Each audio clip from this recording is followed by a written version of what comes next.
anyone who has an intersectional kind of thinking implanted in their brain, they view me as an absolute monster because I fundamentally oppose their worldview. The LA Weekly flat out told me I couldn't write for them because I was conservative. Has Beyonce sat there and read like Camille Paglia? They refuse to admit that they control the mediums of communication. The subversiveness in the current youth movement in rock and roll is anti-political.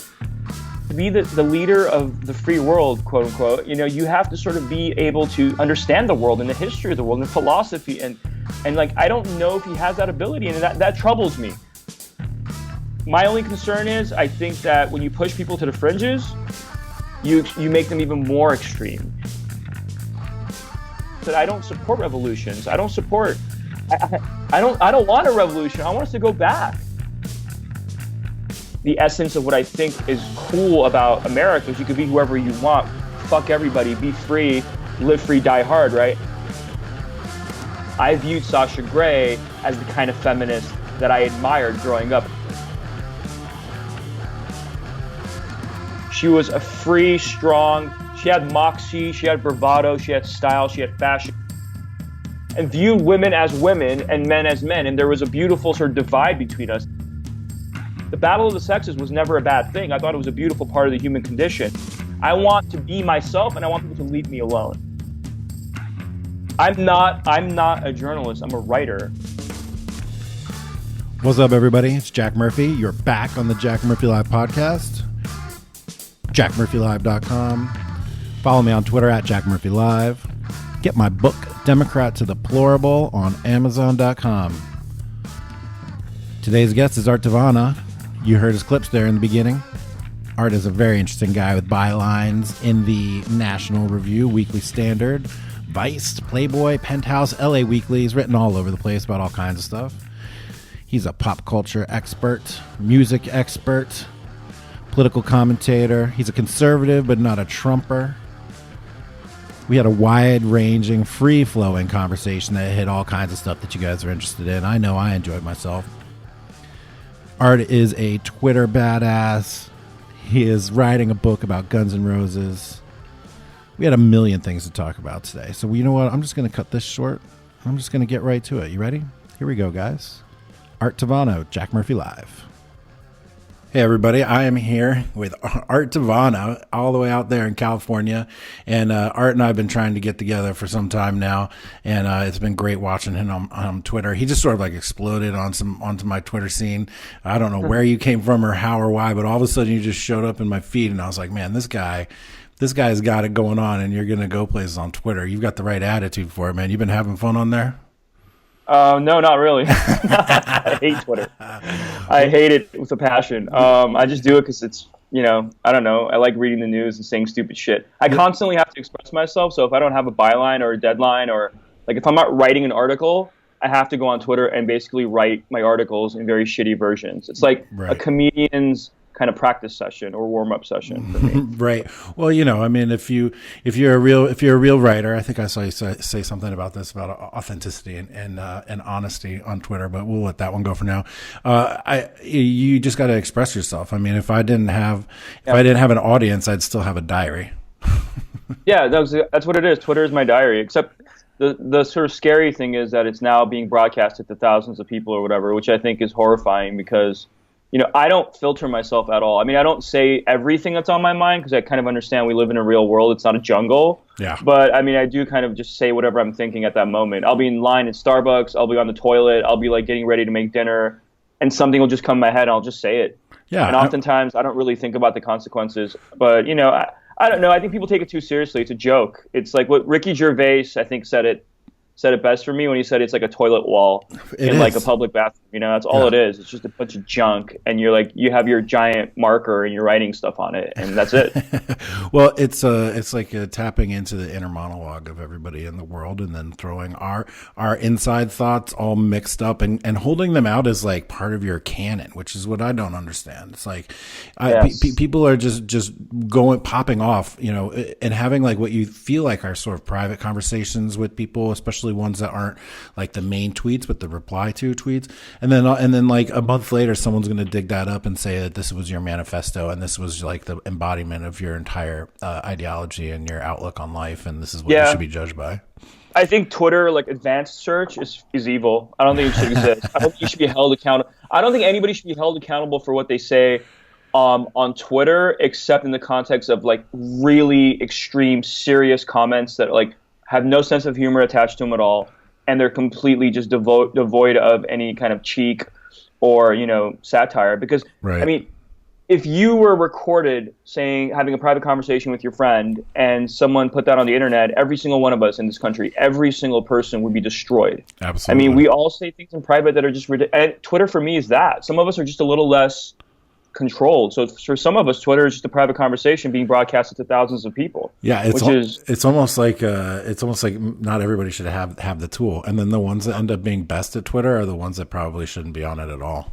Yeah, like I know for a fact, I mean, you and half the people I know probably eventually will all get banned. Oh, yeah. So, no. I mean, it's okay, whatever. I mean, I'm just going to have fun until they take me down. But I'm cool with Jack. Jack follows me on Twitter, and I like him, and I think he's cool, and I don't mean you, Jack. I mean like Jack Dorsey, the Jack. Yeah, Jack Dorsey. And he's cool, and I think I've talked to him, I've chatted with him a few times informally, and I kind of see where he's going with what he's trying to do, and I don't have the hatred for Twitter. I just personally don't like social media. I find it disgusting. I find Instagram grotesque and vile. I find Facebook to be the most just like, I don't even use Facebook anymore, honestly. I have it, but I don't use and the only reason I have it is because we're fucking addicted. We're sheep. We're completely we cannot remove the needle from our arms. It's like dangling there, and like we know it's bad. We know Facebook is horrible. We know it's like propaganda. We know it's like bad for us. We know it's using us to sell product, and it's controlling our minds with advertising, and it's a horrible place. But why do we consistently use it? We can't get off it. Nope. We're messed up. We're all addicted, and it's only getting worse. Although I have been able to kick the Facebook thing because after a while, all I ever got on there was grief from anybody anyway, and so I just use it to post pictures of my kids, and not even that anymore. I'm like, you know what? If you guys don't want to call me at Christmas, you can't see pictures of my babies either. So fuck it. See, you're lucky because you have like a family, you have kids, you have a wife, you have like a social life. I have none of that. I just sit in my room and read and write, and people hate me even more because now I have no defense. I can't be like, I'm a father. I'm a loving father. I have a son. I have a child. I can't even use that as like there's no sympathy for me because people view me as just monster behind the keyboard all day, and I don't, it sucks. I wish having a family and like a loving home life and some amazing kids was enough of a buffer to protect me, but it certainly wasn't. It was just another avenue for which people to come after me. But like, before we just get sucked down all the rabbit holes, and dude, there are so many rabbit holes that you've got from all the things that you've written about, from Dave Rubin, Jordan Peterson, Milo, Alex Jones, Sasha Grey, Guns N' Roses, Donald Trump, a million billion other things. This Art Tavana is one accomplished writer, and he has been published in all kinds of names that you would know, like Playboy and LA Weekly, and among others that we'll get to. But the thing about you that I wanted to dig into real quick first was like your backstory, because I got turned on to your Twitter feed and your writing and your political writing. And had no idea about your backstory until just you sort of had like a Twitter moment a few weeks ago where you laid out sort of your background and how you came. And the reason I want to get to this is because you're like an advocate for like preserving Americana and conservative small c, I think, conservatism, and so I'm very interested to understand how you came to that perspective of talking about television shows from the 60s and the 50s and movies and like and masculine identities and pop culture. And I've just been I had like the two guests right before you. We were just talking all about masculine identities and culture and subculture. And so juxtaposed with what I learned about you in terms of your backstory makes it even more intriguing to me. So why don't you just sort of back up a little bit and like tell us how you came to be in this situation. I think you know what I'm talking about. Well, I mean, the interesting thing is I never write about it. I've never done a story about my backstory or my history or my personal history.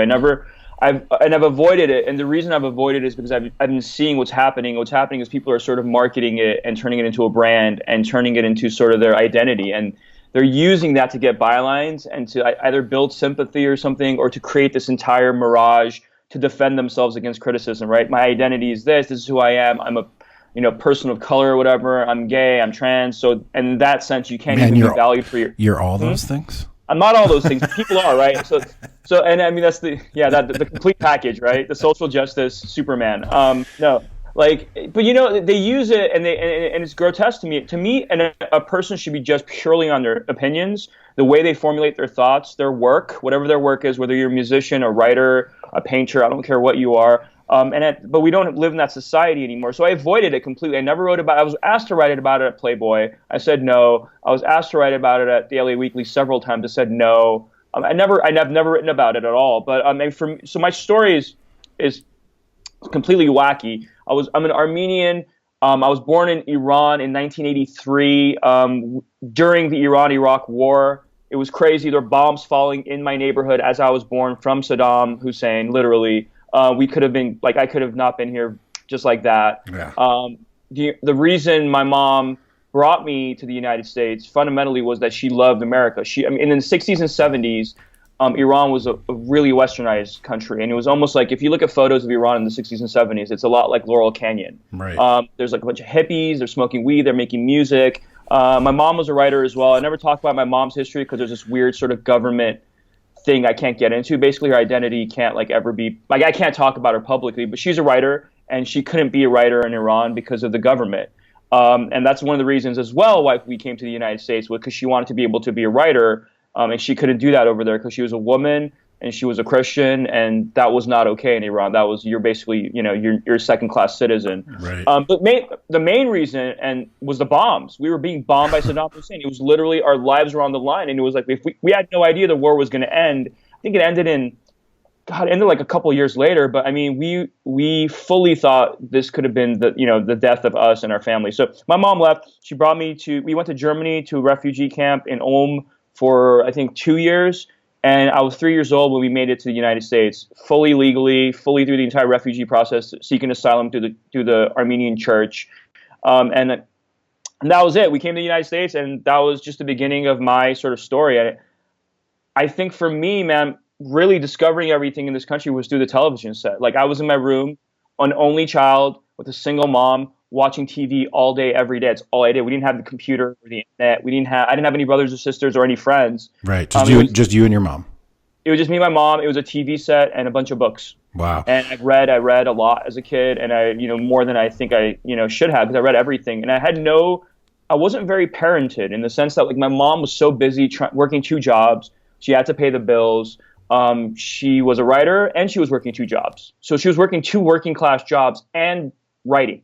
Wow. So I had no time to be parented. I had none of that privilege. So for me, I parented myself. So I had no censorship as a child. Zero. I said what I wanted to say. I watched what I wanted to say. I read what I wanted to read, and I discovered everything on my own, completely by myself. And that sort of formulated my individualistic my obsession with sort of individual agency, and the need to protect that, and the need to protect our ability just to say whatever we want and to be whoever we want. And I think, and my political kind of introduction was wacky, because it was TV, it was Family Ties, it was watching Alex P. Keaton. Literally, yeah, I was remember watching that show. Yeah, I watched that show too. I mean, I remember growing up with Thursday nights, Family Ties, Cosby Show, Cheers, Night Court, and then L.A. Law, man. And my mom was a hippie. My mom grew up a hippie in Iran. She was literally, photos of my mom. If you look at photos of my mom, she looks exactly like the hippies you see in America. Right. And so I was rebelling as well. So that, as a little, I think it was 7 or 8 years old, I was watching Family Ties and emulating Alex P. Keaton. I used to wear a bow tie, suit. I was saving money at 7 or 8 years old because of that character, and that introduced me to Reaganomics and Thatcher and sort of the 80s sort of culture as it was, and also the WWE. I was a big pro wrestling fan, and totally. If you grew up watching pro wrestling, you were a patriotic, God-loving. Yeah, dude. Hulk Hogan, man. Everybody. Hulk Hogan versus the Iron Sheik. I mean, it was it was just the manifestation of the Cold War, and all at once coming out in caricature. And it was in many ways. And I fully admit, I was, maybe indoctrinated in many ways. I don't really care though. I loved it. I was all about. I was all about that from day one. I collected GI Joes. I took them in my backyard. I buried them in my backyard. I set them on fire. I grew up in that world. I grew up in a really free, completely free childhood. And the older I got, the more I saw like these restrictions being put on us, how you talk, how you dress, what you're allowed to believe, what you're not allowed to believe. And I think for me, my entire life has been rejecting that and trying to go back to the childhood that I saw as being free and fun and sort of, and really the American dream. That's what I saw it as. Yeah. So it makes me think of there was a show on HBO a few years back where like the opening scene is like this little kid just sitting on his, sitting like, I was going to say Indian style. Am I allowed to say that anymore? He's sitting there. No, what the kids call it now, they call it crisscross applesauce. Really? Yeah. Yeah. They can't say Indian style anymore. So there's a kid sitting there. No, not at all. He's sitting Indian style on like a little rug in front of a black and white television, and he's just staring at it, and there's nothing else lit up in the room, and it's just the light cast upon him. And that was in the background, his mom and dad are just like sort of walking back and forth, and it's clear that he's just being raised by the television. And then the show is about him as an adult, and I should remember the name here, and then every time something in his life happens, it cuts to like a scene from like television of the 50s or the 60s or the 70s, because that's how he conceptualized this whole world. So it made me want to ask you a question. You had said that your sort of free-range latchkey childhood was part of what built your independent mindset, and I was wondering if maybe it was the process or was it that content that you were consuming at the time, because the tone and tenor of our pop culture has changed dramatically since the late 80s and early 90s, right? Right. I mean, it was the content. It was a big part of that. I mean, the 80s were really about sort of, the free market and free expression, and just sort of, it became America had sort of started going back to sort of a corporatized version of the Wild West, which I adored. I loved the experience as a child. I didn't know any better. I didn't know the sort of political or economic ramifications of things that were happening around me. I was only 5 or 6 years old. But I think for me, the personality wasn't just 80s television. It was also like my family. My mom was the most individual, the most sort of free speech. She valued free speech so much that she left her home country to come here to sort of be able to write. I mean, again, the big part of the reason was the fact that we could have died, but also the fact that she really wanted to be a writer, and she couldn't be a writer there. It was completely banned. Right. For a woman to write and publish her work in that country at that point, not being sort of a stooge of the fundamentalist Islamic government, was completely banned. So, for me, it was all about being able to express yourself, and I had that for my entire life until I became. Ironically, I had that for my entire life until I became a writer, and then I was then I was told to shut up. My first experience, my first sort of experience that really showed me this bizarre need for people, the status quo or the elites, to control or kind of dictate the sort of language we can and can't use, was in high school. In the 9th grade, I had my English teacher, Miss Keene, and I won't say the high school, but Miss Keene, she told us, we had a journal, and she would read the journal every day. And she told us to write whatever we want. This is the first time she didn't give us a topic, right? This is the first time she was like, you guys just write whatever you want. I'll read it, and I'll judge it purely on your writing. That was her edict or whatever, her decree or whatever. And so we did it. The assignment, you mean? We did it. Whatever. And so, that was her, and we did it, and I wrote it, and I wrote an honest essay about, and it was titled Miss Keene is a Cancer. Ooh. And I wrote about how this woman was trying to indoctrinate us with really her personal point of view. I wrote about how I thought she was a horrible teacher and should not be employed by a high school. I wrote about, I was what, 15? I don't know, how old are you in the 9th grade? 15? Yeah. So I was 15 years old, and I was Holden Caulfield. You know what I mean? That's how I thought. Right. I was literally that kid. Right. And so I wrote that, and I got expelled. You got expelled for that piece? For that essay in class? I was in the conference room with the principal, the dean, Miss Keene, and my mom, and they had the journal, and they were reading the entire thing to my mom. And my mom's face when they were reading this was she was completely petrified. She was like, it was like she saw her son turn into like a gang member or something. It was like this weird, surreal moment. But yeah, I was expelled. They said that we were going to have to transfer him to a different school in that unified school district. Wow. It wasn't the Los Angeles Unified School District, but so they were going to transfer me to a different high school. And I didn't know anybody in that high school. And I was completely, 15 years old, leaving all your friends. So my mom spent the next 2 weeks going there and basically begging them to let me back in. And they did. They let me back in. And this is the funny thing. And we used to have these tiers, right? Cores in high school. So you were part of a group based on your academic scores in junior high. Right. So if you're a good student in junior high, you were in like the elite group, and if you're a bad student, you were. And there was literally I'm going to use the word because I don't really care. There was like the retard core, right? Yeah. They put me in that core because of this diary entry.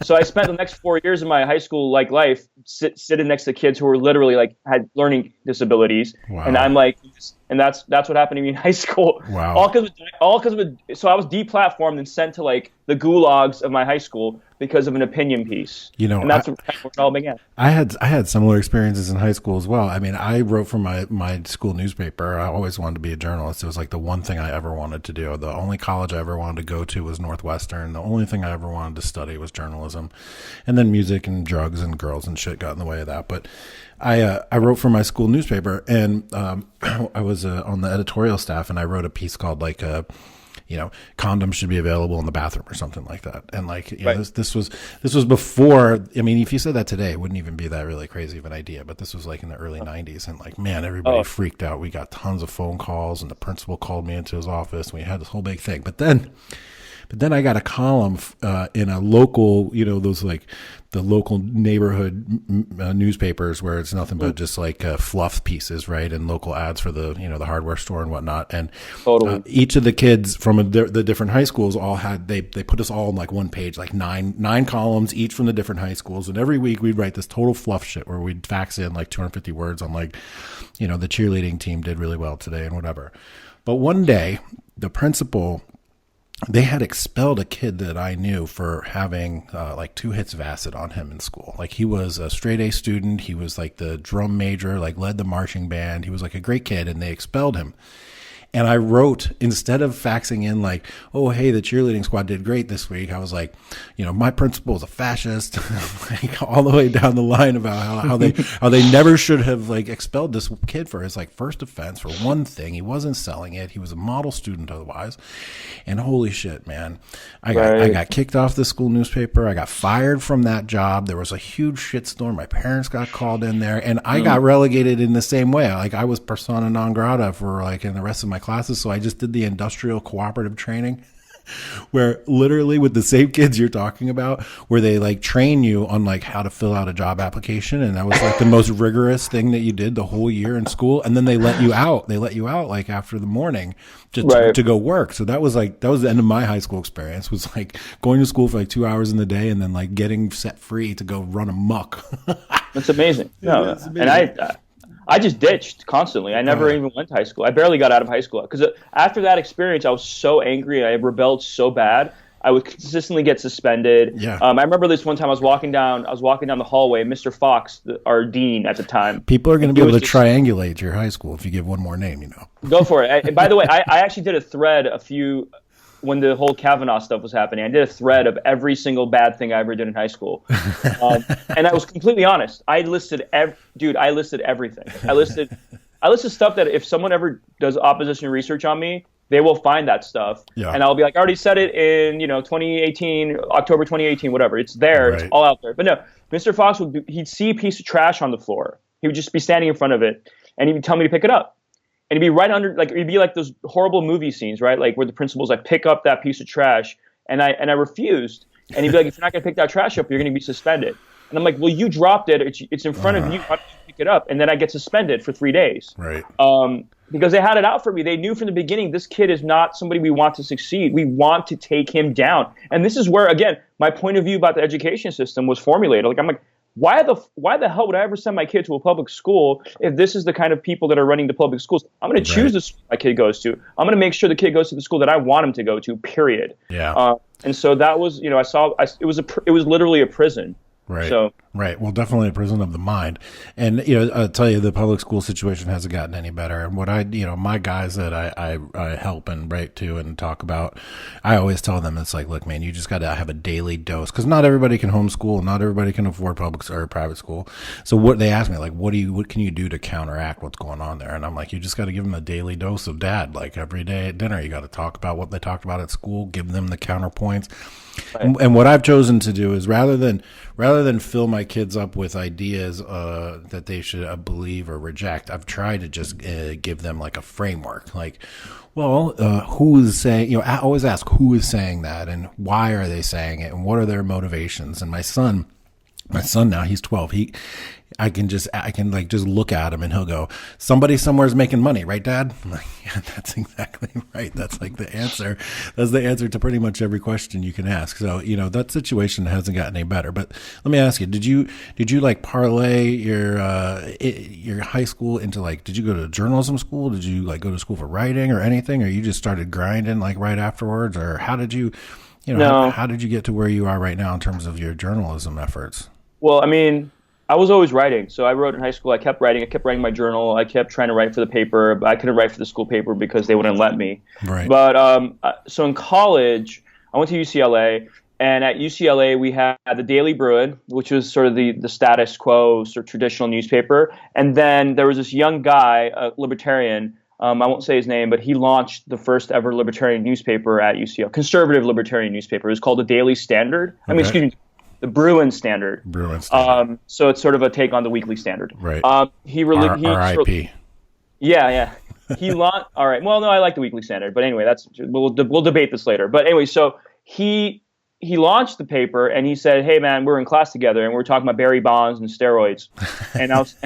And the whole debate was, I don't think Barry Bonds should be. I think all of Barry Bonds' records should be wiped off the record books, and Babe Ruth should hold all the home run records, or Hank Aaron should hold, all the home run records. Right.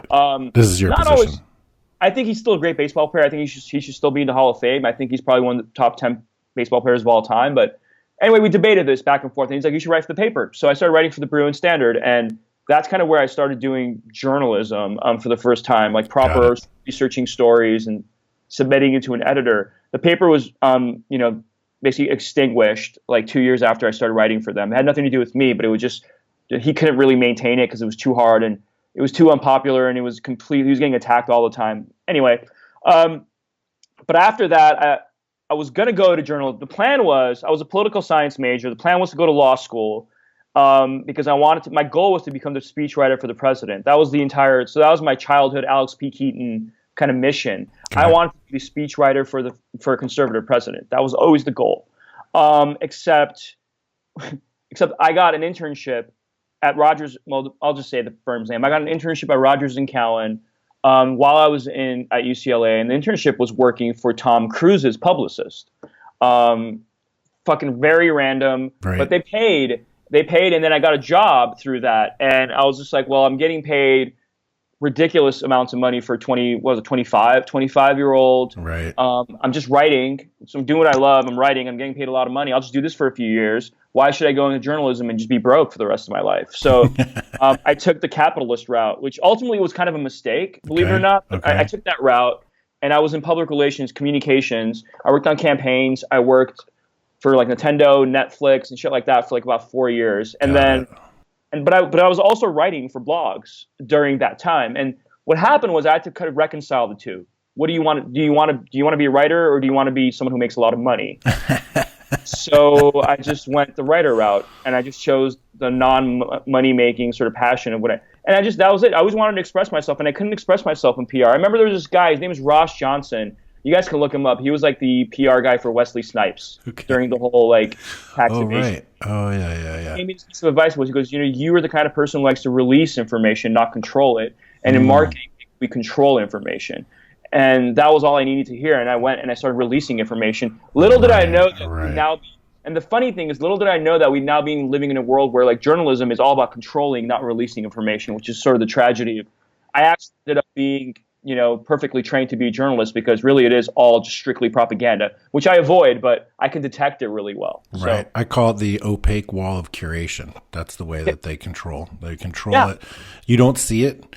You can't see it. You don't know what they choose to run or not run. And it's really all about them just giving you the lens that they want that you to have. And it's really one of the things that I've discovered the most getting into writing and just sort of circling in this network now, which is that, there's the people know, the writers know, the journalists know, the editors know, the publisher knows, the advertisers know, they all know that this stuff is out there. They just choose not to distribute it. And I think that's really fascinating comparison that you made between the difference between PR and marketing, advertisement, and communication strategy. And especially, communications as it relates to government officials, holy shit, which is control information rather than freeing up information, which is which is what you're all about, man. I can just see it. The energy that you've got, like coming right through the microphone, right into my headphones. I mean, you can feel it in your writing, and I can imagine your subjects can feel it too when you're interviewing them. I imagine you're pretty passionate about it. I mean, yeah. I read back one of your older profiles that you did of the adult film star Sasha Grey. Tell me how that came about, because that one was pretty interesting. There's a whole list of interesting people that you've talked to. Let's just start with that one, because I think everybody knows her name. No one knows the backstory behind why I did that. So the reason I did that interview or that profile was because this was a unique time in sort of Los Angeles where the third wave kind of feminist movement was taking over journalism in Los Angeles. It really was aggressively had a stranglehold on pretty much the entire journalistic sort of, environment. And for me, I viewed Sasha Grey as the kind of feminist that I admired growing up. Not the fact that she was sort of engaging in pornography or sexualizing herself. That had nothing to do with it. For me, it was about a woman who took control of her life, decided to be who she wanted to be, ruthlessly and viciously, and had zero concerns for what the other women around her were telling her how she should behave, how she should dress, how she should talk. And she was rejecting third wave feminism by the mere existence of being Sasha Grey. And not just that, but she would talk about it, except she would never talk about it publicly because she was afraid of the criticism. And she didn't want to talk about it. I mean, one of the things, I'll go ahead and say this, she had no interest in going there with me. And yeah, because it wasn't that she was afraid. She just wanted to keep it fun. She wanted to keep it very engaging for her fans. She didn't want to do a divisive interview. I touched base. I talked about feminism with her, but I think that's what she was for me. She was a vehicle to communicate what I thought was the essence of what I think is cool about America, is you could be whoever you want, fuck everybody, be free, live free, die hard, right? And that's who she was. And I just reached out to her and said, hey, you want to do a thing for the LA Weekly? And it took about 6 months. Really? To get her to commit. Yeah, she doesn't do those. If you try to look up, she did something for Vice. I think after she did something for Vice, she was just like, I'm not doing this stuff anymore, because she wasn't happy with the results. And yeah, we just hung out. We basically went on a date is what happened. Ostensibly it was a date, a 5 or 6 hour date where I just hung out with her and asked her questions about her private life. And it was like Howard Stern in the field kind of thing. And it was great. We just went to a record store and we talked about politics. We talked about Trump. We talked about feminism, Russia. She has this bizarre relationship with the Russians. I mean, we talked about all this stuff, and it was just one of the coolest things I've done. Yeah. Do you think that part of the reason that she shied away from being overtly political with you was, I understand not wanting it to go out to her fans like that and be divisive, but at the same time, it strikes me as that maybe that her feminism was authentic rather than performative, right? Like, she wasn't acting this way in order to send a message. She was just being her. Yeah. And in doing that sent the message itself, which to me is a much more appealing sort of mode of behavior, which definitely stands in stark contrast to what I think we see happening today, which is I don't even think these crazy feminists, the third or fourth wave feminists, even believe half the shit that they say. They're just out there sort of living out this role that they think that they're meant to perform, and they I've seen them in up close, in action, at the Kavanaugh hearing protest, for example, on the steps of the Supreme Court. I went and I was there periscoping, and I was face to face, eye contact, right there, and you could just see that they all feel they've been taken over by spirits. I'm not even exaggerating. They seem sort of detached from what they're doing, and they're sort of floating through this experience that they're having, which is this demonstration of an idea through their behavior. Whereas it sounds like Sasha Grey, which makes her even a little bit cooler in my book, is being herself and then letting that sort of become the politics. I guess that's a fine line to draw, but it sounds like sounds like her a little bit. Yeah, and that's how I always viewed. I don't believe in activism or protesting or demonstration. I'm not against it. People can do it if they want. I would never do it myself.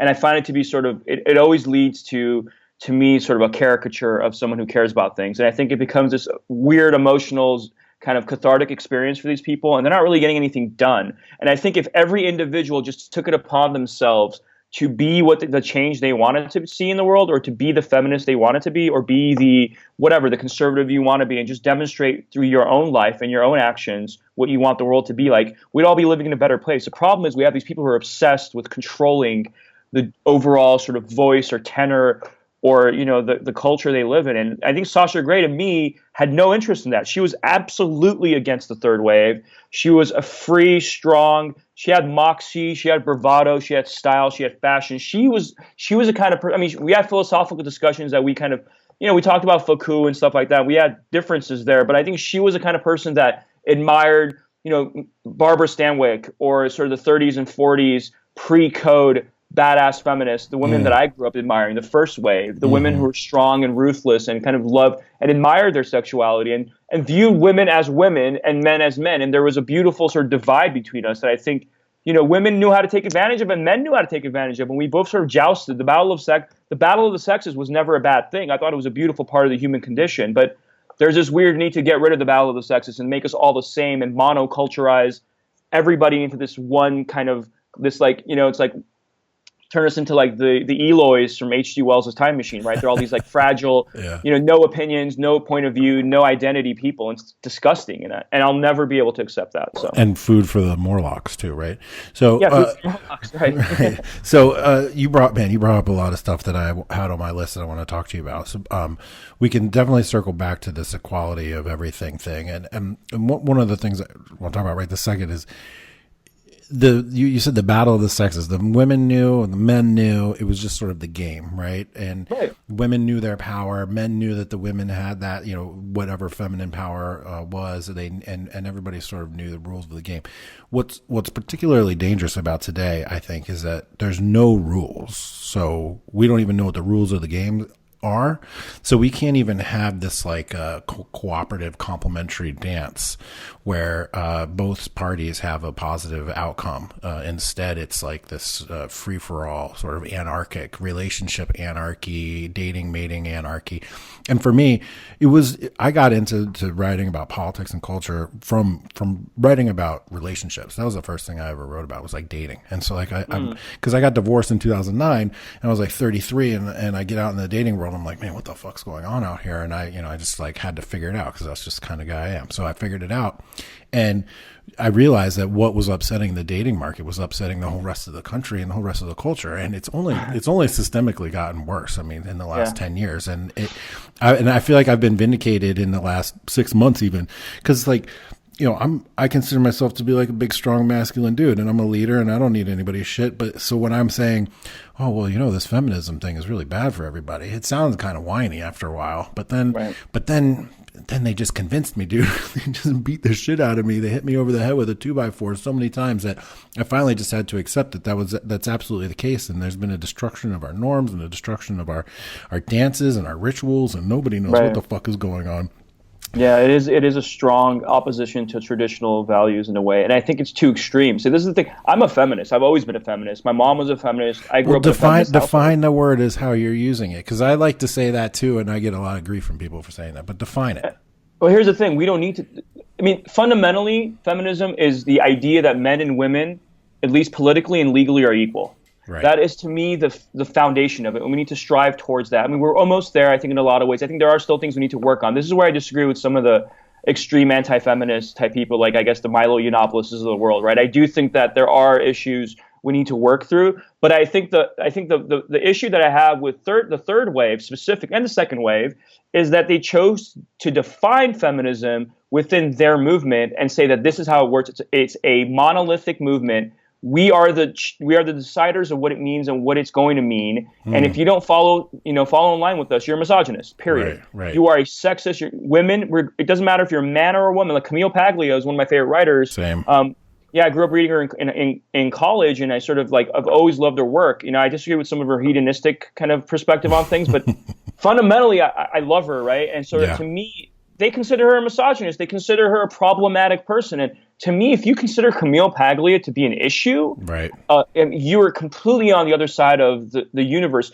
But I try to break bread with all of them. I mean, I have my last girlfriend was an extreme Antifa feminist. Okay, she was.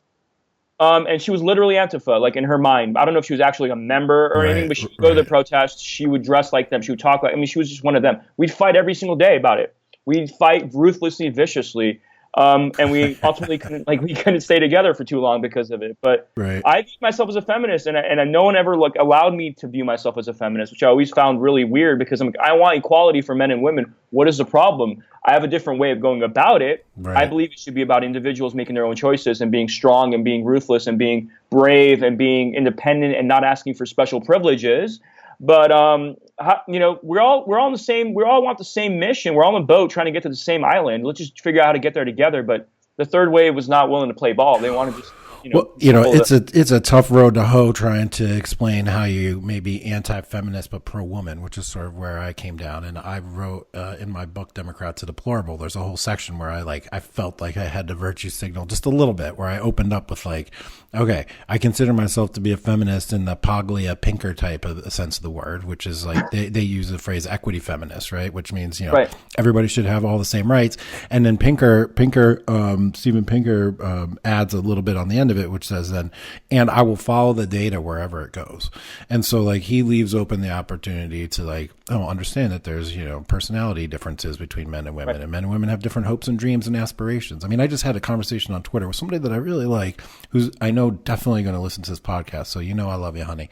But she said, well, there's just still not an equal number of Congress people and men and women. And I'm like, I'm pretty fucking sure that men and women on average equally don't want to be congressmen, in the same capacities. I bet right. More men want to be in Congress than women.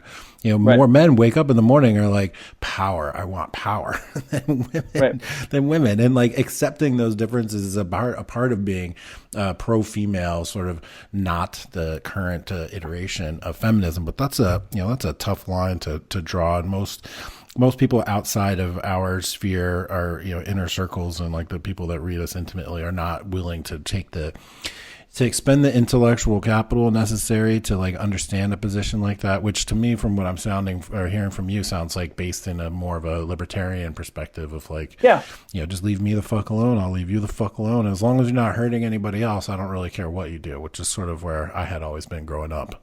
Yeah, but this is where this is why I define myself as a feminist. The disagreement I have with a lot of the anti-feminists is in that sort of context is I do believe, look, I don't believe in the blank slate theory. I don't believe in any of that nonsense that we're all just sort of but I do fundamentally believe that there has been over the last, I don't know, when it comes to sort of political office or when it comes to corporate America, there has been an unfortunate, when women in this country, young girls in this country have been historically persuaded to sort of go into different kinds of more feminine fields, right? They've been persuaded into being women, staying at home or working in fields that are not, as you said, not involving gaining power or gaining sort of control of society. And the unfortunate thing is I think it has sort of affected their psychology and it has affected their willingness to engage in those fields. Now, I think it's changing. I do think that in the last 20 to 30 years, that has essentially gone away. I think women are now empowered completely to the point where they can just feel confident and completely open with being able to go into STEM or whether it's politics or whether it's corporate America.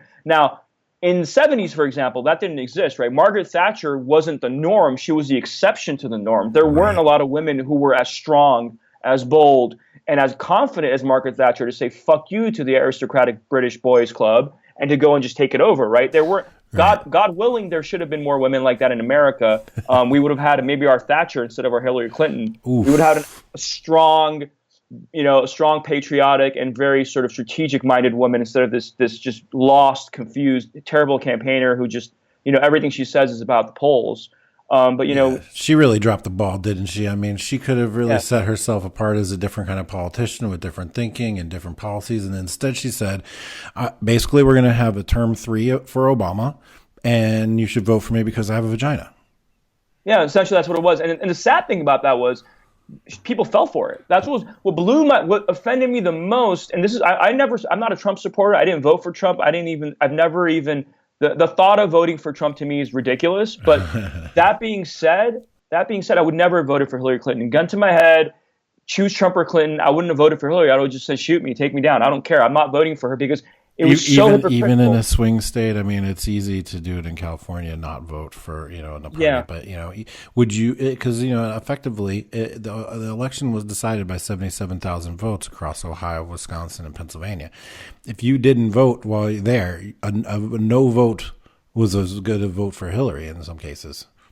So here's the thing. I had this discussion with PJ O'Rourke. We had a really, actually, most of it didn't get included in the article, but we had this debate because he lived in a swing state, and I don't. I live in California. I can do a protest vote. I can not vote. It won't make a damn difference. For him, it actually made a difference, right? In the state that he lived in, that vote for Hillary, he voted for Hillary. He's a conservative.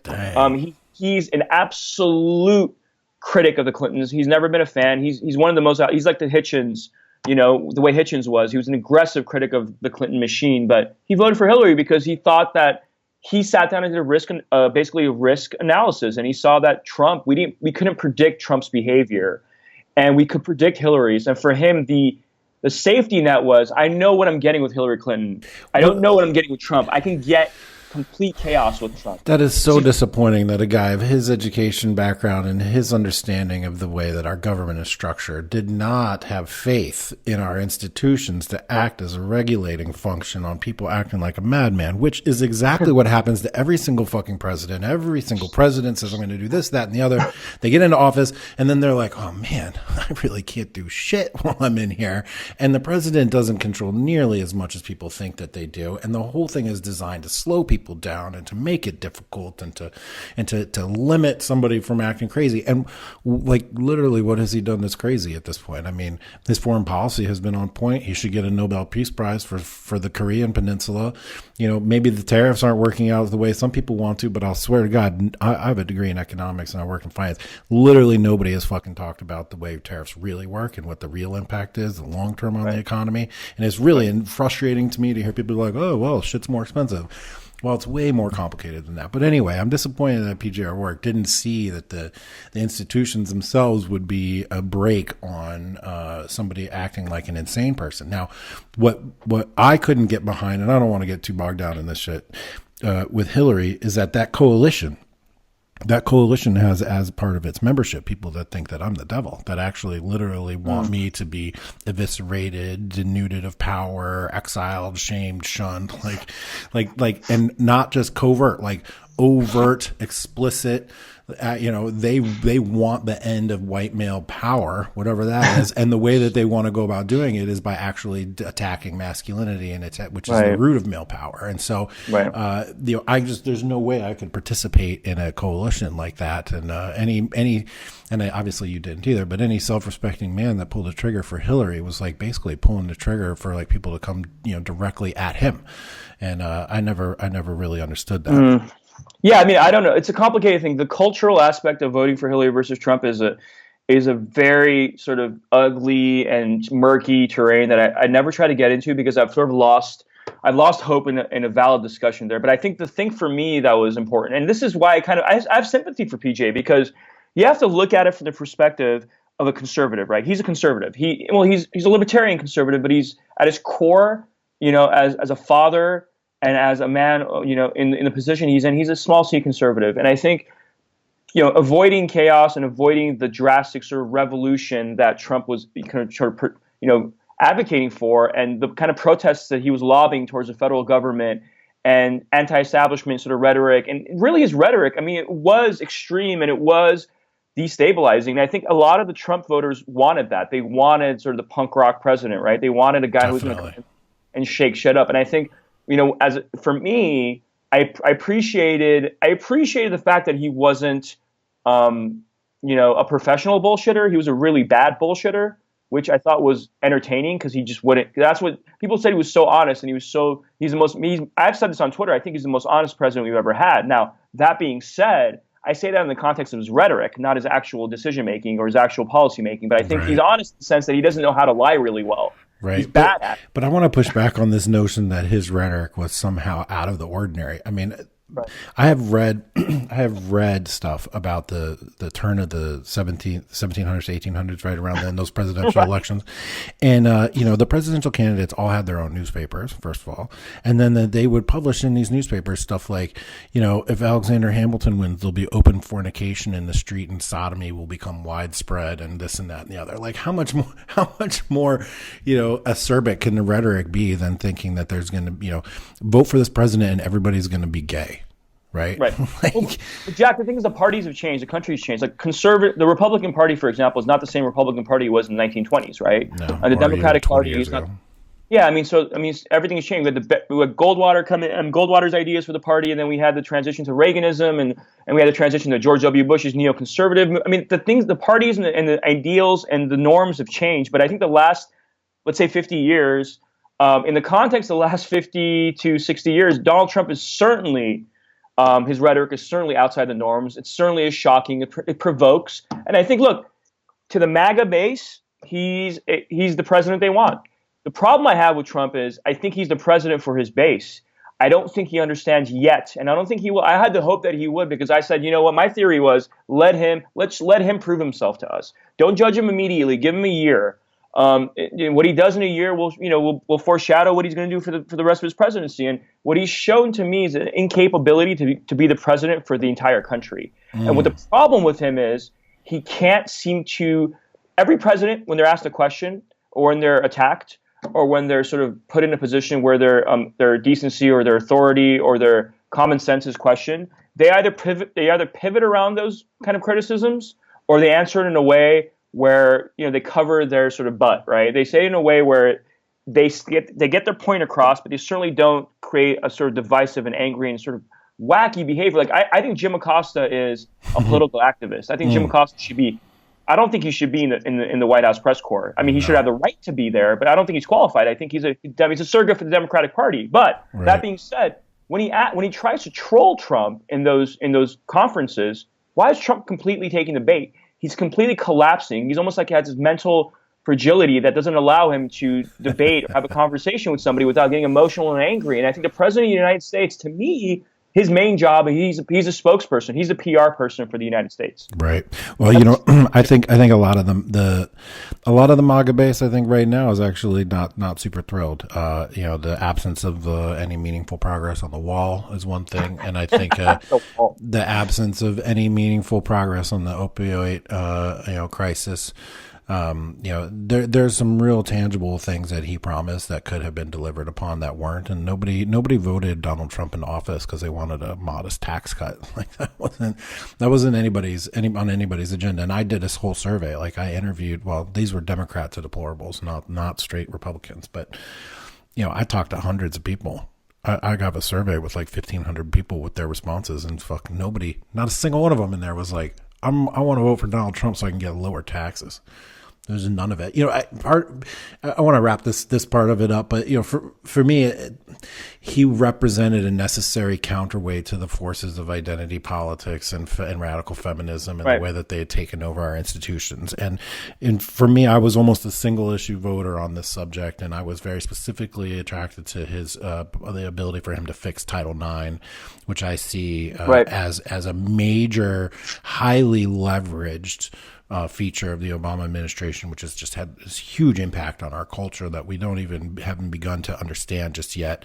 The way that we have like twisted relationships on campus and made everybody fearful and afraid and constantly looking for abuse and harassment and bias and using emotional reasoning to justify behaviors and then appealing to authority to solve your problems. And it's making kids actually mentally ill, and it's putting a chilling effect on all the fun sex times people had at college and how they learn how to make relationships. And then those people, when they graduate and then they go into our institutions, the institutions aren't forcing those kids to change anymore, which is what used to happen, right? You would show up as a fresh graduate into an institution and you would have to change yourself to meet the norms of the institution. But today, the institutions are falling over themselves in order to adapt to the norms that these kids are bringing out of college. So what we're seeing is this multiplier effect that hadn't been in place before, that by a single stroke of administrative order in 2011, the Dear Colleague letter that changed Title IX, it has then trickled all the way through the economy and all the way through our institutions, and it's impacted the way Google does their algorithms. It impacts the way Twitter monitors the communication. It impacts everything. And Trump didn't make an outright promise for it, but alluded to making changes there. And he's got Betsy DeVos working on that, and they're going through the process the right way. And for me, if that shit gets taken care of, it will be like one of those unsung victories that nobody really understands how powerful it was for like 10 years later. But I think that's going to be it for me. But I want to come back to something that you touched on a few times now. Activism versus journalism. And you said Right. A, that you don't believe in activism. No, I don't. And then, but B, you've also said that you write your pieces to get your vision of the world out there. Right. So is that not sort of a form of activism in and of itself? And then, what do you think? Answer that. And then what do you think of this new? And maybe it's not new, but it seems new to me. This new individual branding of firebrand activist, journalist, individuals in the Twitterverse and universe and whatever, just stunting and doing shit. So go from there. So what I said was I have an obsessive need, almost compulsion to express myself. That's what I do. I have to tell people how I feel about things. I'm constantly writing on Twitter. I'm constantly talking to people on the phone. I have to express my point of view on things. I can't avoid it.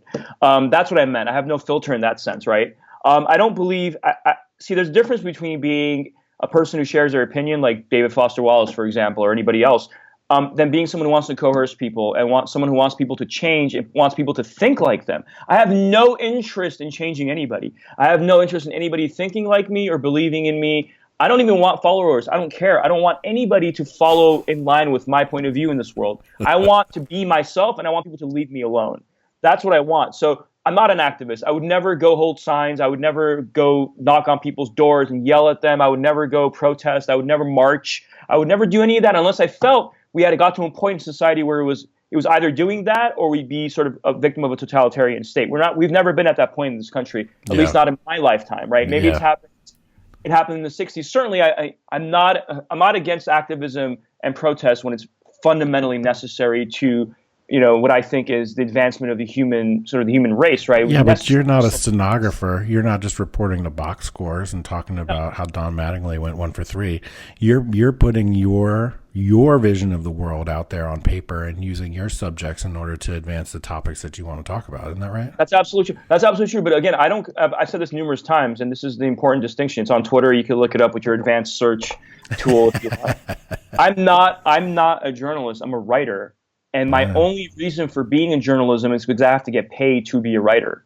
And there's no other way to do what I do without get a paycheck. That's the only reason. I would not be writing for mainstream media or even sort of, whatever blogs or whatever they are, newspapers or magazines, if I didn't need the money. I'd just be doing it myself. I'd just be sort of, whatever. I'd be expressing my own point of view, my own sort of platform, or writing books all day. I'm writing a book right now, but the fact of the matter is I have bills to pay. And if I can get paid to run wild on someone else's platform, great. That's what I am not a reporter. I don't go on the field and, hold microphones in front of the faces of politicians and ask them questions about I'm not a reporter. I have no interest in being a reporter. It's not my job. But I do understand the difference between a journalist and an activist. It's pretty obvious. And what I'm seeing happening right now is we're seeing a lot of activists who are given the bylines and the platforms of journalists, which I think is troubling. So that's my Right. Well, it's interesting. I think today you can, if you get your market and audience big enough, you can actually find people who will be willing to support you to just run wild all day. Then I'll delete my Twitter. If anybody if I ever get to the point in my life where I feel I think they will love the Twitter. I don't know why you hate the Twitter. As soon as I saw your tweets for the first time and I started reading them, I was like, this guy has got it. It's got Twitter and you're gonna blow up, and you've only gained thousands and thousands of followers since I've been paying attention, and your rate of acceleration in terms of follower growth is faster than mine, and I imagine it's gonna keep going because you've got a unique voice. That's the thing. We're all craving this authenticity. We're all craving honesty. And I know you deleted it. Do you mind if I say what the tweet was? Yeah, go ahead. Yeah, I mean, it was basically you said that all great writers have a compulsive urge to be honest, and therefore you can't really be a real journalist. And dude, I read that and I laughed and I hit and I even screen captured it because I was like, oh, this is a good one. And then you deleted it like before I could even share it if you want. Before I could even hit the response. But I understand. It's it probably felt a little arrogant, probably felt a little egotistical. I'm a writer. I rewrite myself constantly. I found a better way to express. So I wrote the tweet again in my own kind of, it's not filtering myself or censoring myself. It's not self-censoring at all. It's more I thought of a better way to say that. Oh, it's called editing. More sort of, a more could have, I read Oscar Wilde all day. So that's the kind of, if you read my tweets, you'll see sort of an Oscar Wilde sort of tendency to be cheeky, and that's kind of what I'm doing there, and that's kind of where that came from. It's like when he would do that a lot. I think it's awesome. What I got a whole list of the shit to talk about. We're going to tail off the activism thing, but I wanted to ask you. We had briefly touched on this. What did you think of the Laura Loomer stunt last week? What did I think about the stunt? That's such a complicated question. I think that I liked the fact that she got deplatformed and she was able to, in this weird, bizarre, almost punk rock way, sort of hack her way back into Twitter for 24 hours and become the most talked about topic on Twitter. Right. I admire the Sex Pistol-ness of that, right? But I think fundamentally, this is the reality I think conservatives and libertarians have to wake up and deal with. And we're not going to win this battle. Twitter, Facebook, Google, whatever it is, the social media platforms, as of right now, are private companies. They have a point of view. Just like Tim Cook said today, they're curating based on their ideology, right? That's just the way it is. We're going to have to play within their framework or reject it and leave. If you don't like the fact that you're being controlled or you're being sort of censored, get off their fucking platform. Right. And I get it. The sort of it's changed, right? It's not just a private company. It is the only way we can communicate to the masses at this point. Mm-hmm. But and so that's sort of where I thought the protest was ineffective. I think protests and activism in this form are ineffective. They get nothing done. I have more respect for Laura Loomer than probably anybody in my world would like me to have or would ever sort of forgive me for having. I think she's an activist, okay, but I do think that she goes out there and does dig and does sort of do reporting that I think is interesting and I think is brave, and I think she has a lot of guts. But I don't think, in terms of the protest, ineffective, pointless. I think her wearing the Jewish star on the David star on her chest was ridiculous. Right. I think if I was a Jew, I'm not a Jew, and I think if I was a Jew, I probably would have been offended by that, because I think you're using it in a way that might be sort of deemed as being offensive or cheapening sort of what happened during the Holocaust. Problematic.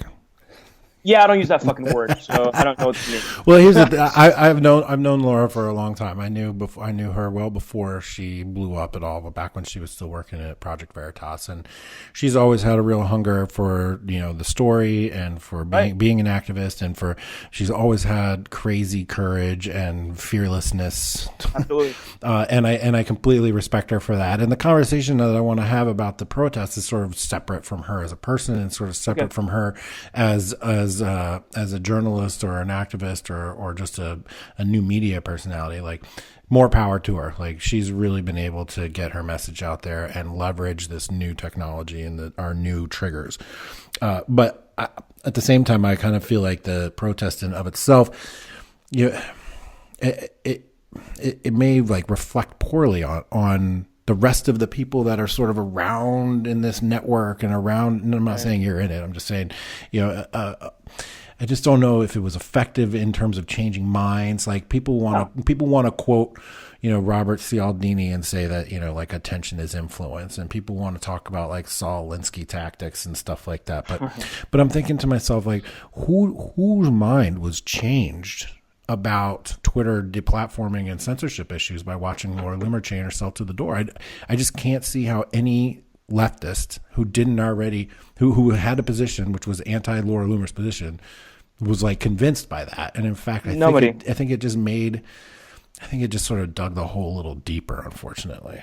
Yeah, nobody. And here's the problem I have with sort of the extremist activists like Laura. And I say this to, I admire her as well in many ways, Candace Owens, and I don't agree with her positions on a lot of issues, but I think individuals like her, I don't compare her to Laura, they're different, but people like her, even Tommy Lahren, which I respect a lot, I've interviewed her before, and she's, I consider her a friend, I think she's great, but I do also realize that there's preaching to their choir, there's preaching to their fan base, and I think the problem is it's hard to sort of, the way they communicate their messages, it's almost impossible to get people on the left or in the middle to even listen to you. You're not going to get them to even, their hearts and minds are completely blocked away from you. And for me, what I try to do is, I grew up reading Edmund Burke, and I grew up reading I studied foreign policy and diplomacy. And for me, it's like, I don't believe, period, in extremism. I think extremism is a disease. It's one of the most horrific aspects of what's happening under the Trump era. I think Hillary Clinton would have caused it as well as president. I don't think it was just Donald Trump.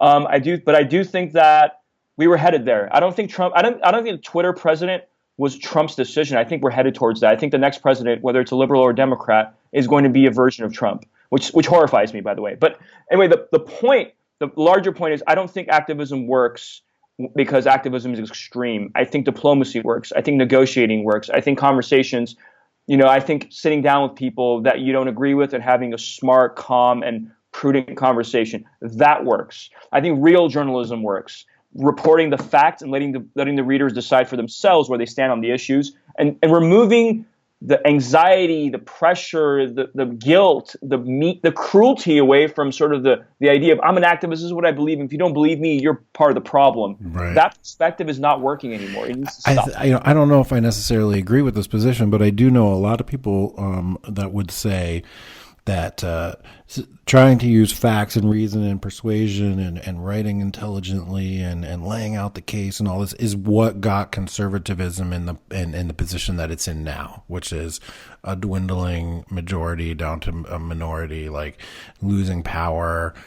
I know it feels like, with Trump in charge, but like culturally conservatism is losing. There's no question about that. Yeah, but Jack, here's the thing, and I've had this discussion with so many of the conservatives that say have the same point of view. It's conservatism is always losing power. That is the sort of modus operandi of being a conservative. Throughout history, progress is always, you could read Buckley and get the sense of it in, any one of his books or interviews. Conservatism's purpose is never to control or to take over culture. The whole entire purpose of conservative ideology, for me at least, is to present sort of a barrier to progress running amok. Right. The idea is that we're not here to win. We're not here to, I don't want a conservative society. I want a society that's dead in the center, because what I want is conservatives and people like me to present the opposition to progress that's absolutely lost control and is actually running off the rails, to control it, to hone it in, and to create a society that we can all live in a normal and sort of functional. And, I don't want tradition to be lost. I don't want culture to be lost. I don't want the American or British way of life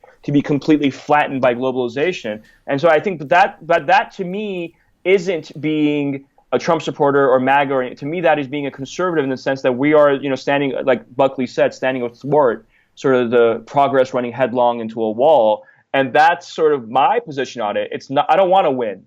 I don't want conservatism to ever win. I want conservatism to prevent liberalism from destroying society.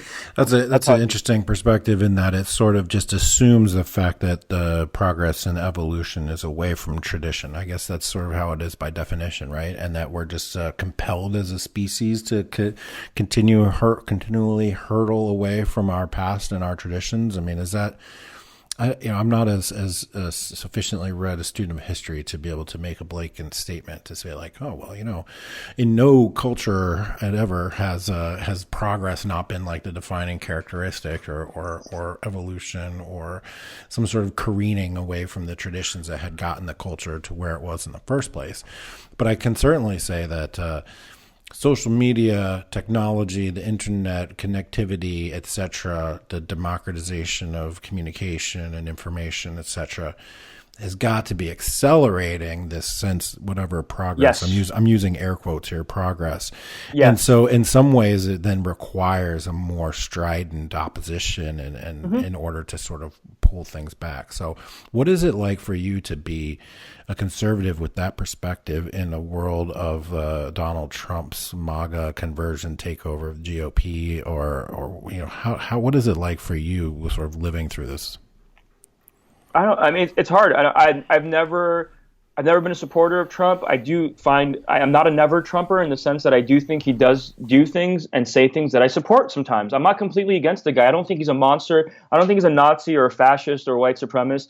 I think he's a rhetorical buffoon. I think he has linguistic challenges he needs to work around. I think he lacks the temperament to be a leader of the entire country. I think there's a lot of issues, and I don't want to get into being too negative on Trump on your show, but I don't care, man. I'm all about the opposing ideas. If you convince me to change my mind, that means my life got better today. So go for it. No, I think diplomacy is his biggest problem. He doesn't know how to be a diplomat. He doesn't know how to negotiate. He doesn't know how to negotiate in the business sense. Maybe he's great at it because that's when you have to be sort of a bull. But when it comes to political negotiations, the fact that he doesn't read. He openly admits he doesn't read. To me, if you don't read, I have no it's not that I don't, there's I wouldn't even be friends with you, much less respect you in that regard. So yeah, I completely understand that. There's people in my family who don't read, right? I don't hate them. I don't have any contempt for them. I don't disrespect them. But to be the leader of the free world, quote unquote, you have to sort of be able to understand the world and the history of the world and philosophy and like I don't know if he has that ability, and that troubles me. Yeah. Now, that being said, God bless the people around him. This is why I never get angry at Sarah Huckabee Sanders or the people that work around him, because those are the people, in my opinion, who are sort of keeping the Trump train. They're the small c, some of them, not all of them. Some of them are people that I don't really like or respect in any way. But I think that a lot of them are keeping the Trump train from sort of derailing. They are the conservatives within what I view as the MAGA movement, which to me is not a conservative movement. This is where I struggle. Yeah, I don't think it is. I think it's sort of a revolution in its own way. But this is why I don't support. I'm not a MAGA guy in the sense that I don't support revolutions. I don't support.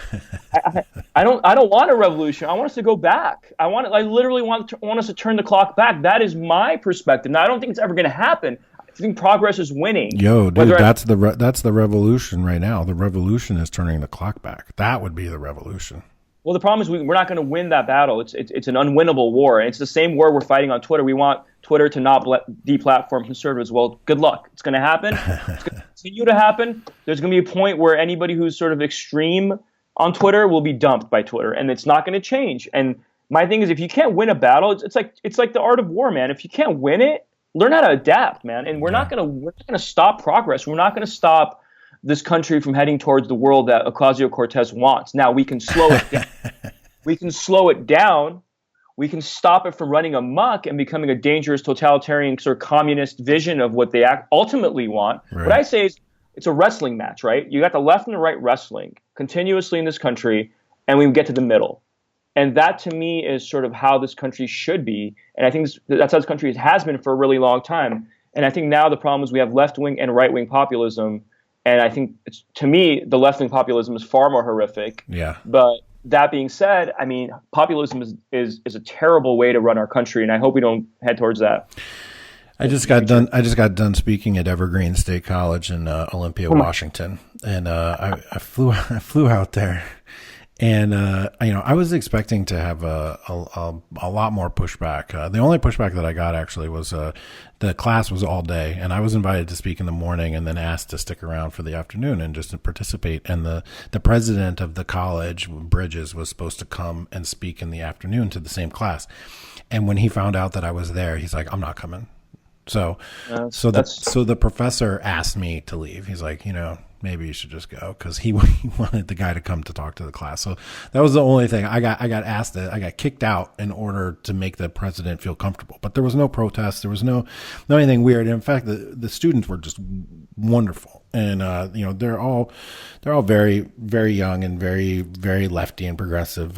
But for Evergreen, I think that they were really open minded. And one of the things that we were talking about, I was trying to express to them how you can be at once a free marketer, but also not an absolute free marketer, which is how we were talking about Twitter and like how maybe it's time for it to be regulated like a utility.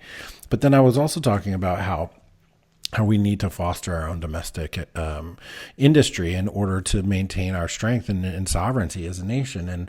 And they kept telling me that I sounded like I was like just advocating for light industrial policy, like maybe we can incentivize us to move in this one direction or another direction, right?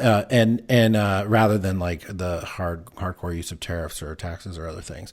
And they kept saying I sounded like a leftist, like a what was the one they were talking about? Agricultural, local sufficiency, local food sovereignty. That's what it was. They kept saying that I sound like a food sovereignty guy, which is like a radical leftist position that they were espousing there on campus. And so, because you're asking for government regulation, right? That's their position. Yeah, that's not where I was going with it. I'm thinking that we can incentivize our industries in order to push us in directions that we want to go.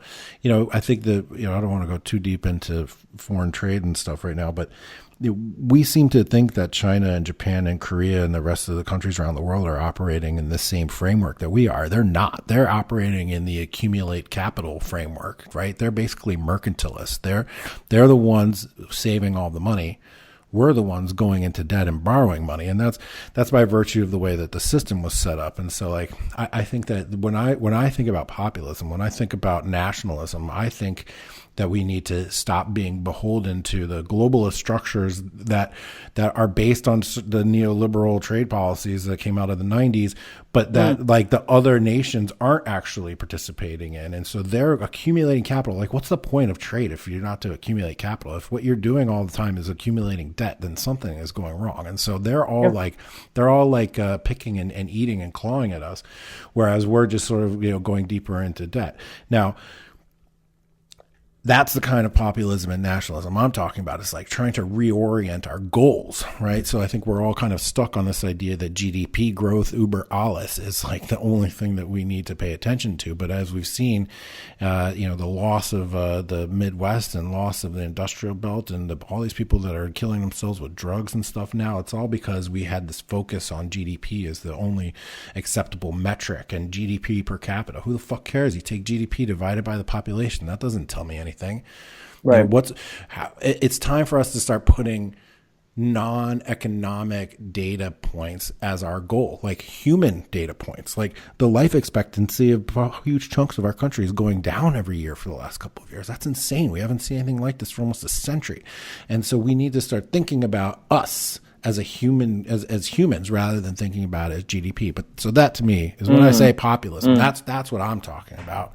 Well, I don't entirely disagree with you. This is the only place where I have sympathy with sort of the MAGA movement. I don't the wall, we can debate that if you want. I have no sympathy for the MAGA movement there. I have no sympathy for, and I'm not pro open border either. But I think I do agree that I'm not a tariff or an expert on economics at all. I studied foreign policy when I was in college, but I mean, for me, and that's what I've always studied, but I mean, for me, I miss the idea that America used to make really good product. America used to make very strong, long-lasting cars, refrigerators that were passed down from generation to generation to generation. And all of a sudden, because of freight costs and globalization and sort of the unfortunate consequences of extremist and sort of out of control free trade, we have these cheap products made in China. China makes garbage.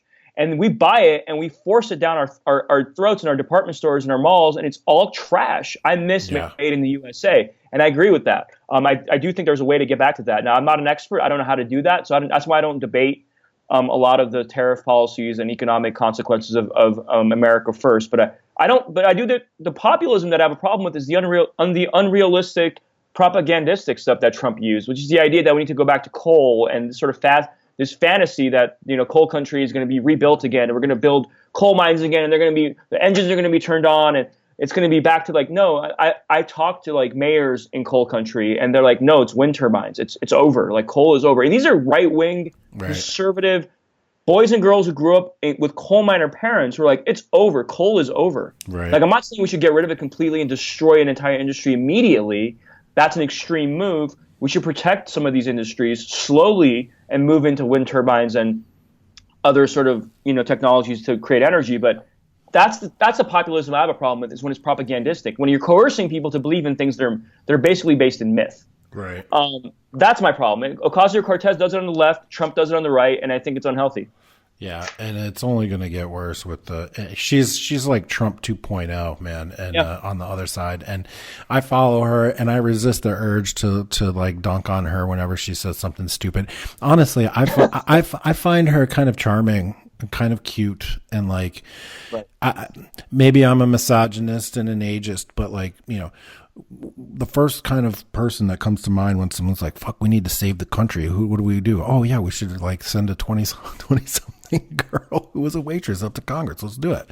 I don't know. It just doesn't strike me as being super, super wise, but I don't know. I mean, she's definitely an expert at social media. And so I love watching her from that perspective. And, to the extent that she's like giving America like a peek behind what it's like to be a freshman congressman, I think that's pretty cool too.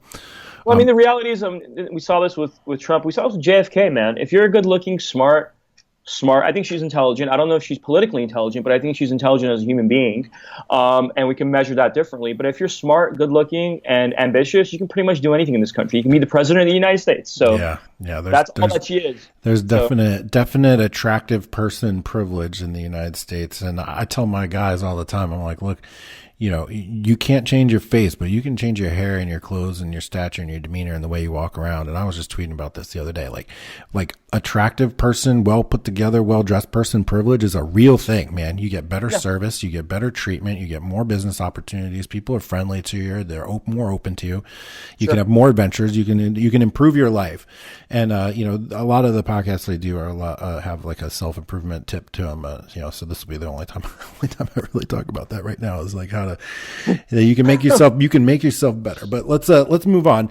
You've had the opportunity to, so we're going to go from one extreme with Laura. Well, I don't know, maybe this person's not on the other end, but Laura Loomer being like the activist, sort of renegade out there who's been banned.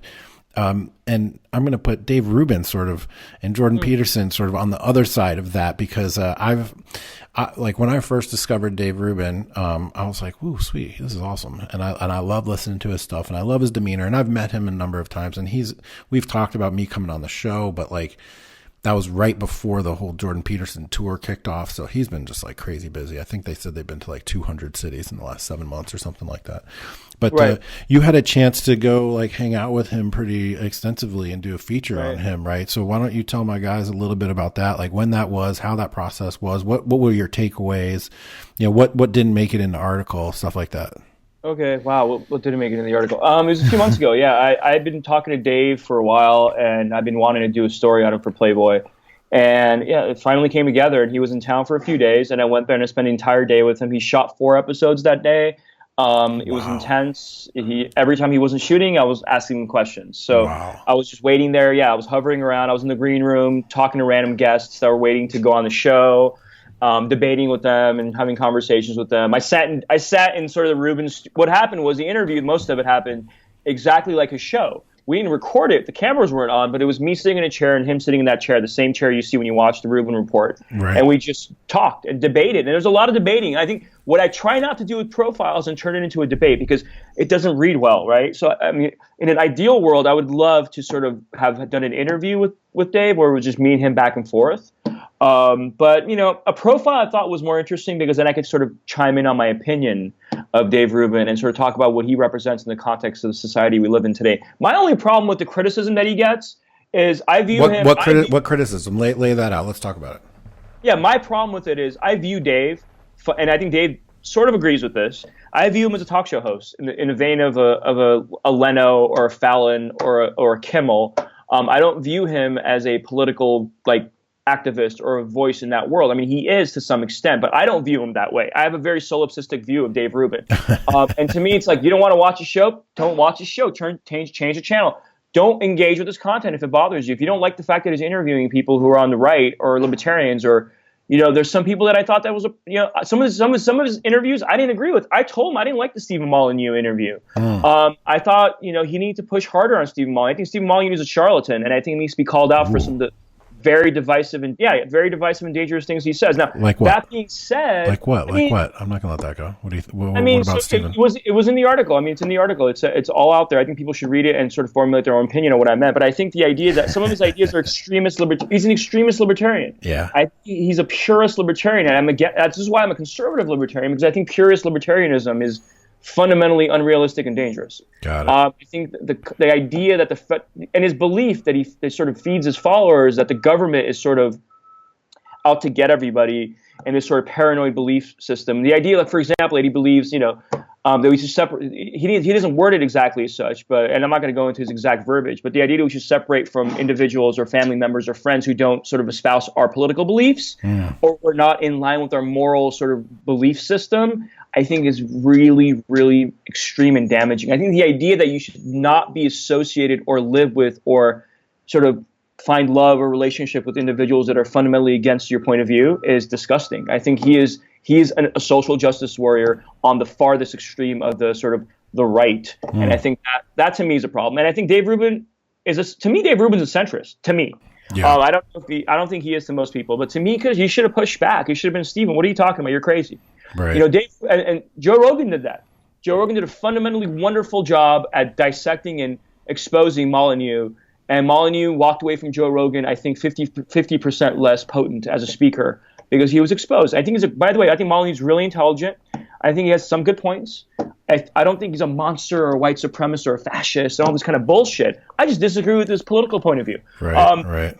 But Dave's a centrist, man. Dave's a good guy. He's a sweet guy. He's a mensch. I said that in the interview. I think he's a darling, and I think he deserves a lot less criticism. I mean, he's being attacked constantly by these people like, on the sort of socialist YouTube world, and I'm not going to even say their name because I don't think they deserve to be sort of publicized in any way, but they're constantly cutting videos on him. 24 hours a day, you will see videos by certain people who are named in the article who are just doing videos on why Dave Rubin's this or why Dave Rubin's that. Who cares? Like, he's a talk show host and he's interviewing people. Like, just they care because he's got power and reach and influence now, right? And they got to try to diminish it and chip away at it and make him less effective. And this is the biggest problem I have with the current sort of left and their approach to media is this hit campaign, this hit piece sort of approach to everything. It's like, oh, if you don't like somebody, let's take him down. If we don't think somebody's a good influence for society, let's deplatform them. Let's completely erase them from existence. And they're trying to do that with Dave. They're trying aggressively to do that with Dave. I think it's disgusting and it's unfortunate. I wrote a fair piece on Dave. I showed both sides. I think in many ways, see what happened with I did a story on Milo. Yeah. I did a story on Dave, and I did an interview with Tommy Lahren. In every single one of those three pieces, I got emails and messages from people who were like, "Oh, you're writing a fluff piece," and then I got the other side of, "Oh, it's a hit piece. There's a hit piece on Milo," or "No, you're like kissing Milo's ass." "Oh no, you're no one can decide what I'm doing," and that's my goal with my profile. Is I don't want you to know my point. I don't want you to know where I'm going with this. I want you to decide. I want to create an environment with the profile where I sort of show my point of view and you decide what you think about him. And I think Dave Rubin is a nice guy. I think he's a talk show host. I think he's a hell of an interviewer. He's a hard worker. I think he can push harder. Do you think that, I was going to say, do you think he lets people skate? I think I don't think he lets people escape with like getting away with things. I think that's his style. His style I talked about this. He listens to like free jazz. He's a very smooth guy. And it sounds sort of funny, but he really is like a Leno. He's not going to confront you. He's not that kind of guy. He's not even a Larry King, you think? Even Larry King, all of Larry King's entire career, all he got was criticism for not pushing back. I mean, his entire profile is Larry King never asked hard questions. Right. And I think that's Dave Rubin. He's smooth. He wants to create a comforting environment where he allows his guests to open up as much as possible. And in that environment, I think he hopes for some illumination into the psychology of his guest. That's what he's trying to accomplish. And to me, that's profound and cool. And I think I support that. I don't do that. I challenge my interviewers, my subjects. And that's just me. I'm a little more of a sort of pugilist than Dave. I think Dave is like Miles Davis or something. He plays a horn and he's smooth and actually I think Dave gets more out of guys like Ben Shapiro. If I sat down with Ben Shapiro and I interviewed Ben Shapiro, it would be a yelling match. It would be an ugly sort of. We would probably never get anywhere productive. I think Dave got more out of Ben Shapiro on the gay cake issue than I think most people ever have gotten out of Ben Shapiro. Well, there's an interesting sort of artistic viewpoint on criticism coming from the author or the narrator's perspective, and I think that Dave Rubin. Personally, I like him quite a bit. I think I'd have fun hanging out with him, and I'm only sort of have mad respect for what he's been able to accomplish over the last few years, and he's been a really powerful and positive force, I think, in our discourse. But he has a style where he sort of just lets the words speak for themselves, his interviewees, and it makes me think of when I saw. Wolf of Wall Street, Martin Scorsese, right? About the guy in New York who scammed everybody. And there was no at the end of the movie I was like, well, I can't tell if Martin Scorsese thinks this guy was a good guy or a bad guy. Right? Like he didn't pass any judgment. And I was like, I wanted it for some reason, which is not my style usually, but like I wanted some sort of like moralizing to come out of the movie. And instead he just sort of presented it and allowed you to make your own decision. And I think that Dave Rubin does that. To some degree, and I also think there's maybe a couple more questions he could ask. But I mean, man, it's a fucking dance. It's like, hey, yo, you need people to come on your show to have a show, and people aren't going to come out on your show if you're going to be an asshole. It's not like you've got 50 million people and they need to be on your show. He's powerful and he has influence, but he still has to like be friendly with people. And I think he is, and I think he's uncomfortable for people because no one's ever seen what he's doing. He's doing a traditional talk show aesthetically. It looks like something you see on ESPN, right? It looks pretty. It's well shot. It's well lit. But he's interviewing these people who are usually not in that environment. You don't like right. for a liberal, right? For like an evergreen student to see Milo Yiannopoulos, right, sitting there being Milo Yiannopoulos in this environment is shocking to them. They're like, no, Milo should be like where we are right now, right? Like in this, like on your fucking laptop talking through a little microphone. Like they don't want him in that like, oh my God, a studio environment? What, Milo Yiannopoulos is going to be on daytime TV now? Like it scares the shit out of the left when they see that. And I think that he, with his direct messages, sort of, he gets political in his direct messages, but then he almost doesn't during the interview. And I think that juxtaposition, for me, is television, right? I'm like, well, it's a TV show. If I don't want to watch it, I won't watch it. I'm done. Right. But for me, that juxtaposition horrifies and terrifies and sort of makes liberals feel very uncomfortable because they see it as sort of this like weird, he's walking the fine line between propaganda and entertainment for them. I don't think he is. I don't think he's propagandistic at all. He's not trying to coerce anybody. But I do think that he is, it's a complicated format. No one's ever seen this show before. Has there ever been a show like Dave Rubin before? No. Yeah. It never existed before. I don't think so. Especially it's such long form too. I mean, holy cow. Sometimes they go for hours. And by the way, that's another problem. Nobody watches, so the left, they don't watch these interviews. They just get the snippets that some idiot dropped on the internet. Right. And they're like, oh my God, he didn't push back on Milo when he said something about like, whatever it was. But he's like, yeah, he pushed back like 80% of that, like 60, 70% of that Milo interview was a really productive and interesting conversation. There are moments where it was bad, and those moments were the only things we ever saw. Right. So that's a sad sort of byproduct of the internet. Yeah. So what do you think? I didn't get to the Milo piece, but when was that? And what do you think about the recent happenings with him? Because I remember 2015 Milo exploding onto this, at least to me, exploded onto my scene, and I first became aware of him, and I loved his energy. I loved I like being provoked, and I thought it was provocative, and I thought it was interesting. I went and saw him speak. I've met him a few times, and I think he sort of lost the plot in a big way. But and then the money things, and then he apparently he owes people millions of dollars, and I've met people that he owes money to personally that have done work for him and that he didn't pay. And then he goes around like flashing these like $10,000 lunch receipts and whatever. And so my question to you is like what do you think that's good? No, I'm just kidding. My question to you is to what extent has his social media deplatforming like been a negative to his power? Do you think he has any influence? How has he been able to cope outside of the Twitter banning, or what do you see for the future there? Or does he have relevance? Is Milo still relevant? That's such a tough question. I think that Milo, with his cult following, is always going to be relevant in that world. I think he's sort of detached himself and has been sort of forcibly removed from any sort of pipeline to the mainstream. Right. I think if he ever is exposed or talked about in the mainstream now, it's purely to just remind people of, that he's, a white supremacist or a Nazi, which he's not. He's none of those things. I spent 2 weeks over a month probably on and off with Milo. I was in Miami. I stayed in the mansion for 5 or 6 days, I think. I spent days with him in Los Angeles, and I spent days with him in New York. I spent a lot of time with Milo, and we weren't like friends, but I talked to him consistently for about a few months. All the things people say about him are really hard for me to compromise or sort of reconcile, because I know the guy versus the character he plays on TV, right? Right. And I think to my piece, I said that he's playing a character. The real Milo Yiannopoulos is really hard to know. It's almost impossible to know. It's like Oscar Wilde. We don't know the real Oscar Wilde. We only know the Oscar Wilde he wanted us to know. He wore many masks. And I think Milo wears many masks. I think the biggest problem with that is the world we live in now, people are, again, like you said, they're craving authenticity. They're craving an honest voice. And I think Milo was so sort of playing this bizarre, heavy metal, conservative kind of character, this Sex Pistol, that I think he lost himself in the character. It's very pro wrestling, right? It's like he played the gimmick so hard that he became the gimmick. Right. And I think that he lost himself in that shuffle. But I think he's a really intelligent guy.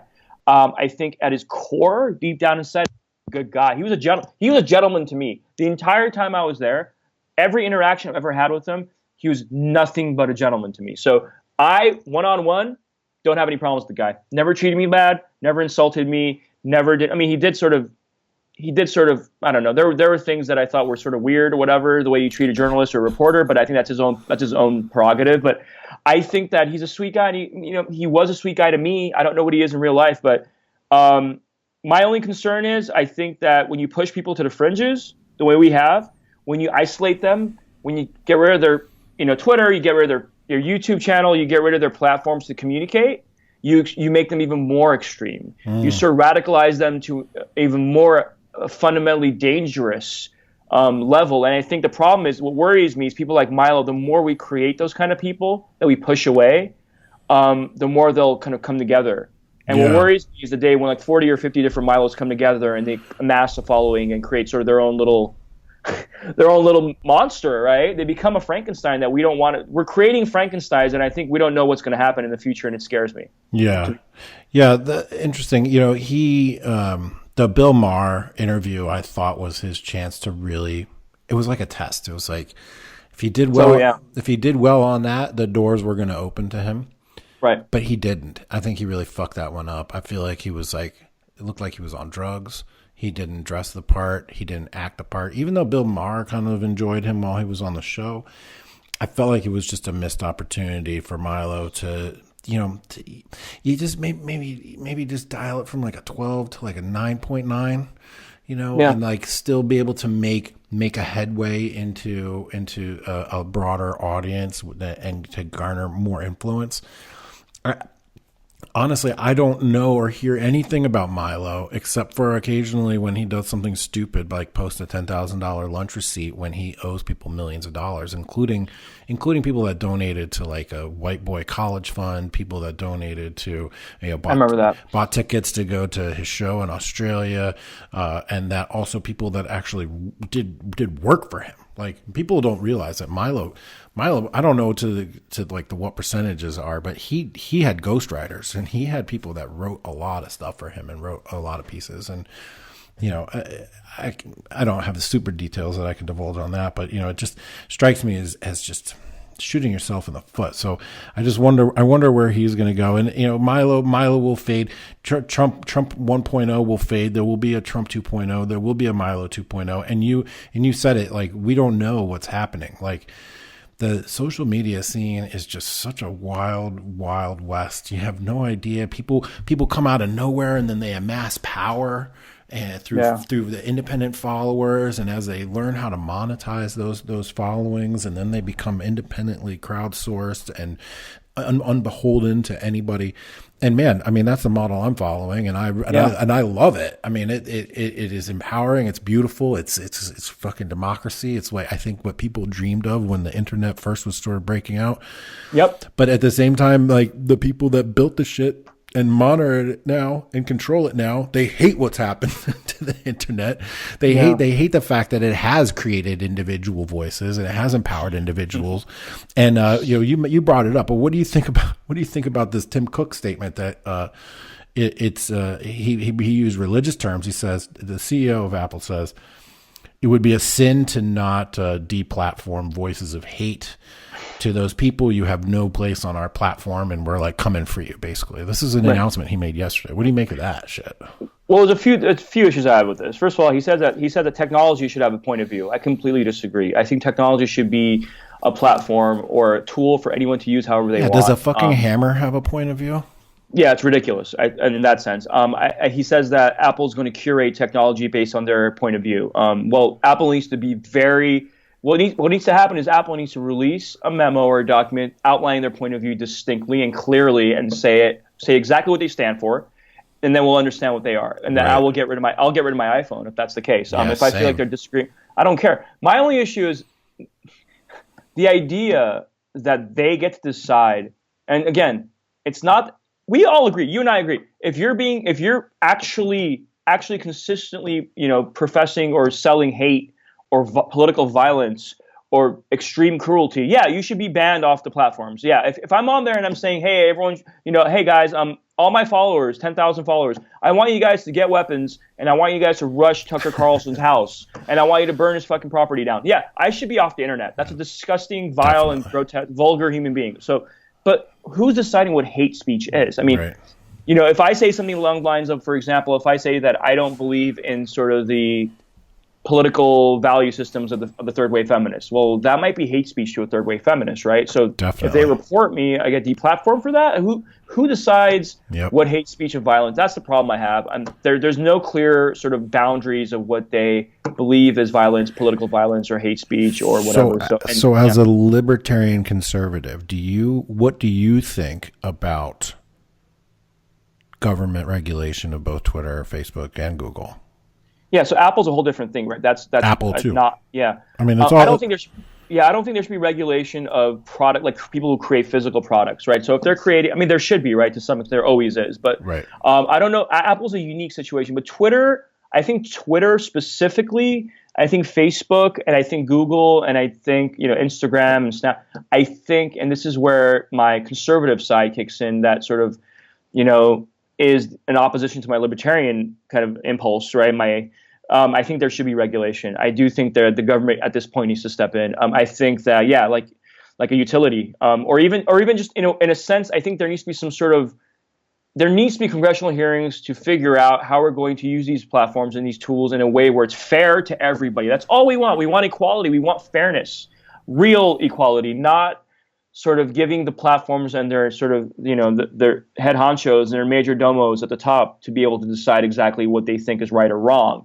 I do think, like I said, I've chatted with Jack before, and I think he's trying to do the right thing. But again, he's not the decision maker between, he can't decide who gets banned and who doesn't at all times. He's not the final call. And I think more transparency. I want to know exactly who's making these decisions. I want to know exactly how they're making these decisions. And I want to know exactly what their exact guidelines are of what constitutes problematic speech or whatever it is. They need to be more clear, and the government needs to get involved, because at this point, these companies are running amok. Yeah. Like, the only way someone could communicate as a journalist, other than being in a website or a magazine at this point, is fucking Twitter. Yeah. It's Twitter. Like, I'm sorry, like, that's it. Like, I don't delete my Twitter because it's the only way to communicate at this point with sort of a mass following, other than getting published. I mean, right. So that's not just a platform anymore. It's like a telephone. Yeah. Right? Yeah. We're at that point. So I think we need government regulation.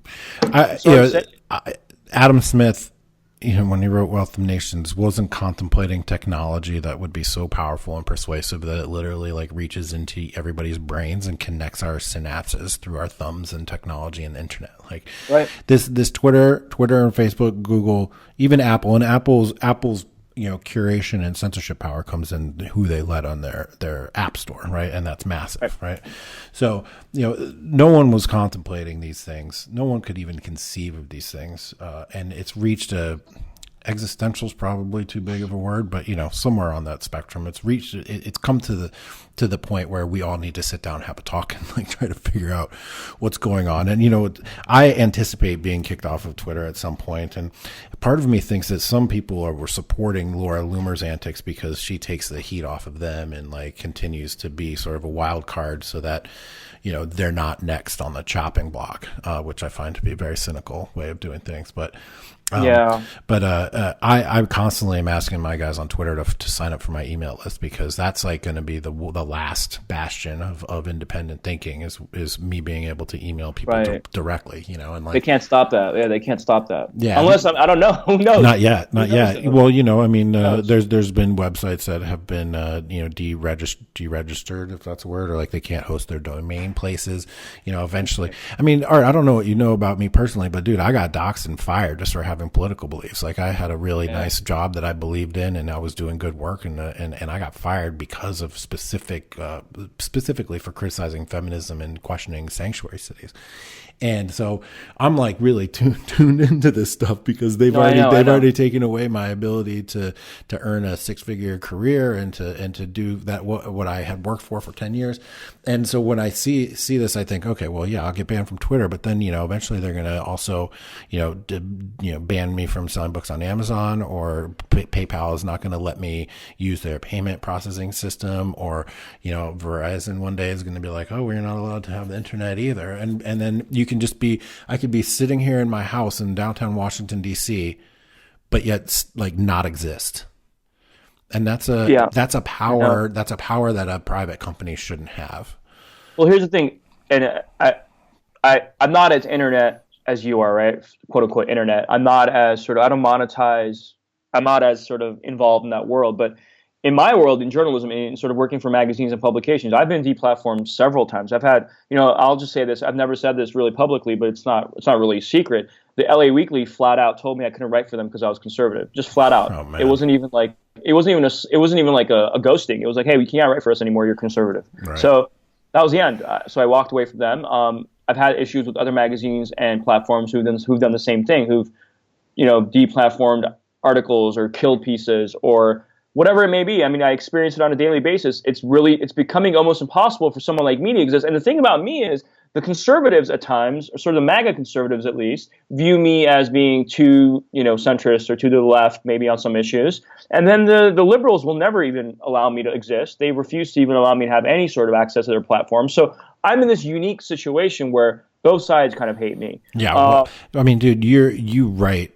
You have such clarity of voice, and you write with such strength and conviction, and I love it. And I love your style. But your political ideas, your perspective, like it's not radical. No, it's not radical at all. I don't view it as radical. But you know what? It's all perspective. Yeah. When I have conversations with third wave feminists or really extreme sort of Anita Sarkeesian level intersectional feminist type people, or really anyone who has an intersectional kind of thinking implanted in their brain, they view me as an absolute monster because I fundamentally oppose their worldview. Yeah. I will say this over and over again. Men and women are different. You could read, there's a great book, Mapping of the Mind, that I've been reading over and over again for the last couple of years. And if you read that book, you'll fully appreciate the differences in sort of the brain of a male and a female, a boy and a girl, and the differences in how hormones affect that brain. And we're different. We're fundamental. Like it's like Pinker says, we're different from the waist down and the neck up. Yeah. That kind of stuff to me is not a debate. That's a radical notion for the people that you work for in LA and work for in California, huh? It's not only radical. It'll get you deplatformed. It'll get you kicked off. It'll get kicked off the internet. Right. But for me, and in my point of view on feminism, you read the article that got killed, right, by the magazine I won't name. So that article was killed because it made an intersectional trans intern feel extremely unsafe. Now, to me, there's nothing in that article except for one sentence maybe that has something to do with gender. I don't talk about gender and shit like that. I don't care. I'm not interested in it. Like. Let trans people have the same rights we have. I don't care. Let them. They are. My position on them is, if they want me to, refer to them in certain pronouns or whatever, I will out of kindness because I think they are suffering from a disproportionate suicide rate, and I don't want to be the cause for anyone else's misery or, potentially someone's horrific sort of end. And so be kind to them or whatever. But to me, it's like if you're going to sit there and tell me to view biology and science from a perspective of a fantasist and a myth, it's not going to happen. So. Yeah. That's never going to happen, and I think the article communicates that to some extent. And a trans intern at a magazine raised their hand and complained and said, I don't want our Tavana to write here because it makes me feel unsafe. And that was it. My article was killed. That's what's scary to me is that now it's not about editors or publishers. Now it's about you have a Twitter following, you have an Instagram following, and you're an intersectional feminist. You can destroy and bring a magazine to their knees. Right.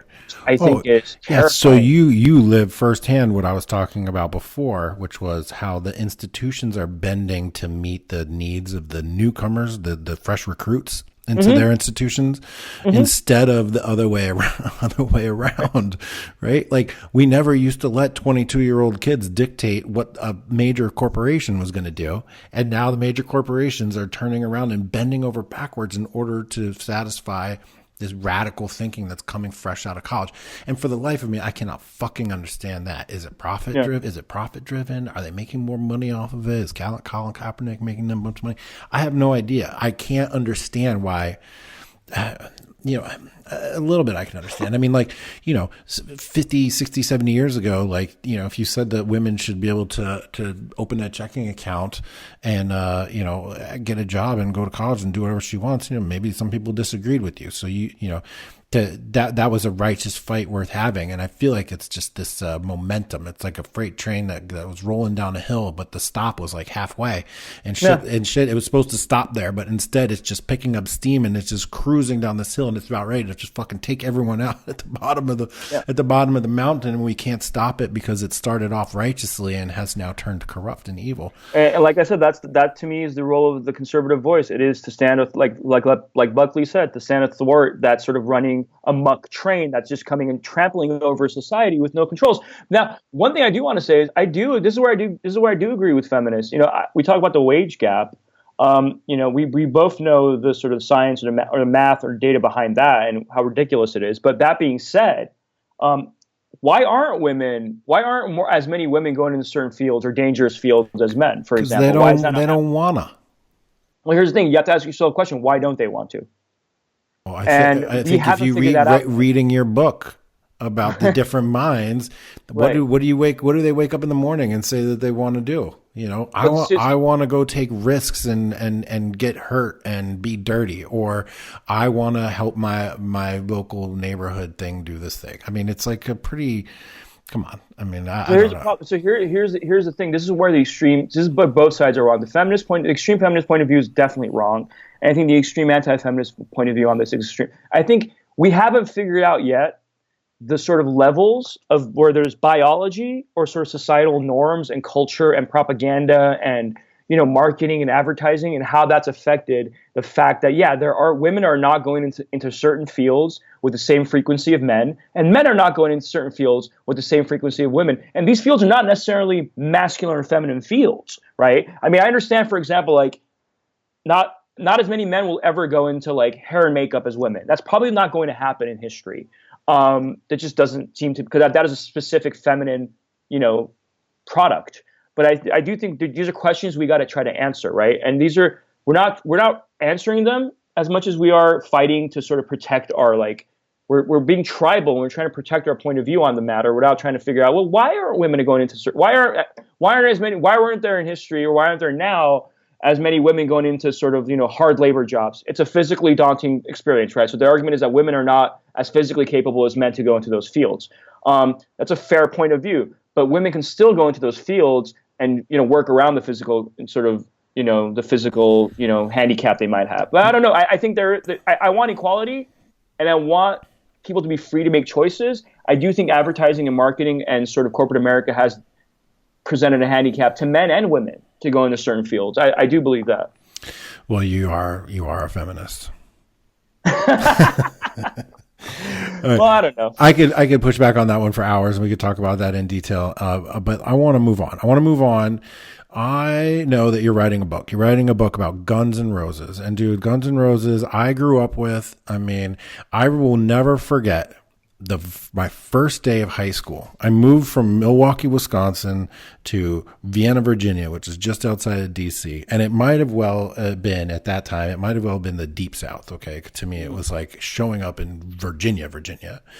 And it's my very first day of school. I'm 14 years old. I'm in a new place. There's thousands of kids in this school, and the morning announcements come on, and they do the morning announcements, and the first song they play, and they go, "Here you go, freshman. This is for you. Welcome to the jungle." Oh, I love it. God, and I remember the feeling I got from that, like the riff and the screaming and the whole thing. And I'm like, holy shit, I'm in this building. I don't know any of these people. There's like 18-year-old kids. I'm 14, 18-year-old adults. I mean, the women look like adults. I'll never forget that. And here they are playing Guns N' Roses. And man, I listened to Appetite to Destruction like 50, 100 million, billion times over and over again. And what was the double album that came out after that? I listened to that.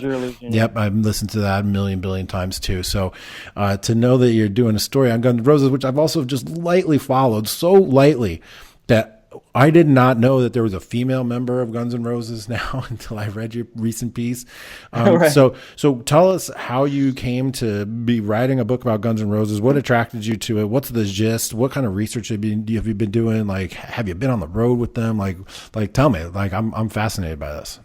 Yeah, man, I grew up, like I said, I grew up watching TV as a kid, and MTV was sort of my I don't know, my education into culture, really. MTV was all I saw in the late 80s and early 90s. And to me, the first image really of a rock star, I mean, it was Madonna, Michael Jackson, and then Axl Rose. Yeah. And to me, Axl Rose was the first image of a rock star. I mean, and that's what he was. He represented to me liberation in the most primal, masculine, and in many ways, actually androgynous, because he was androgynous, but also he was such a wild, rabid, just a savage. And I was so intrigued by this guy who had absolutely no societal controls on him. He was just wild and crazy, jumping off stage, beating the shit out of people, fans.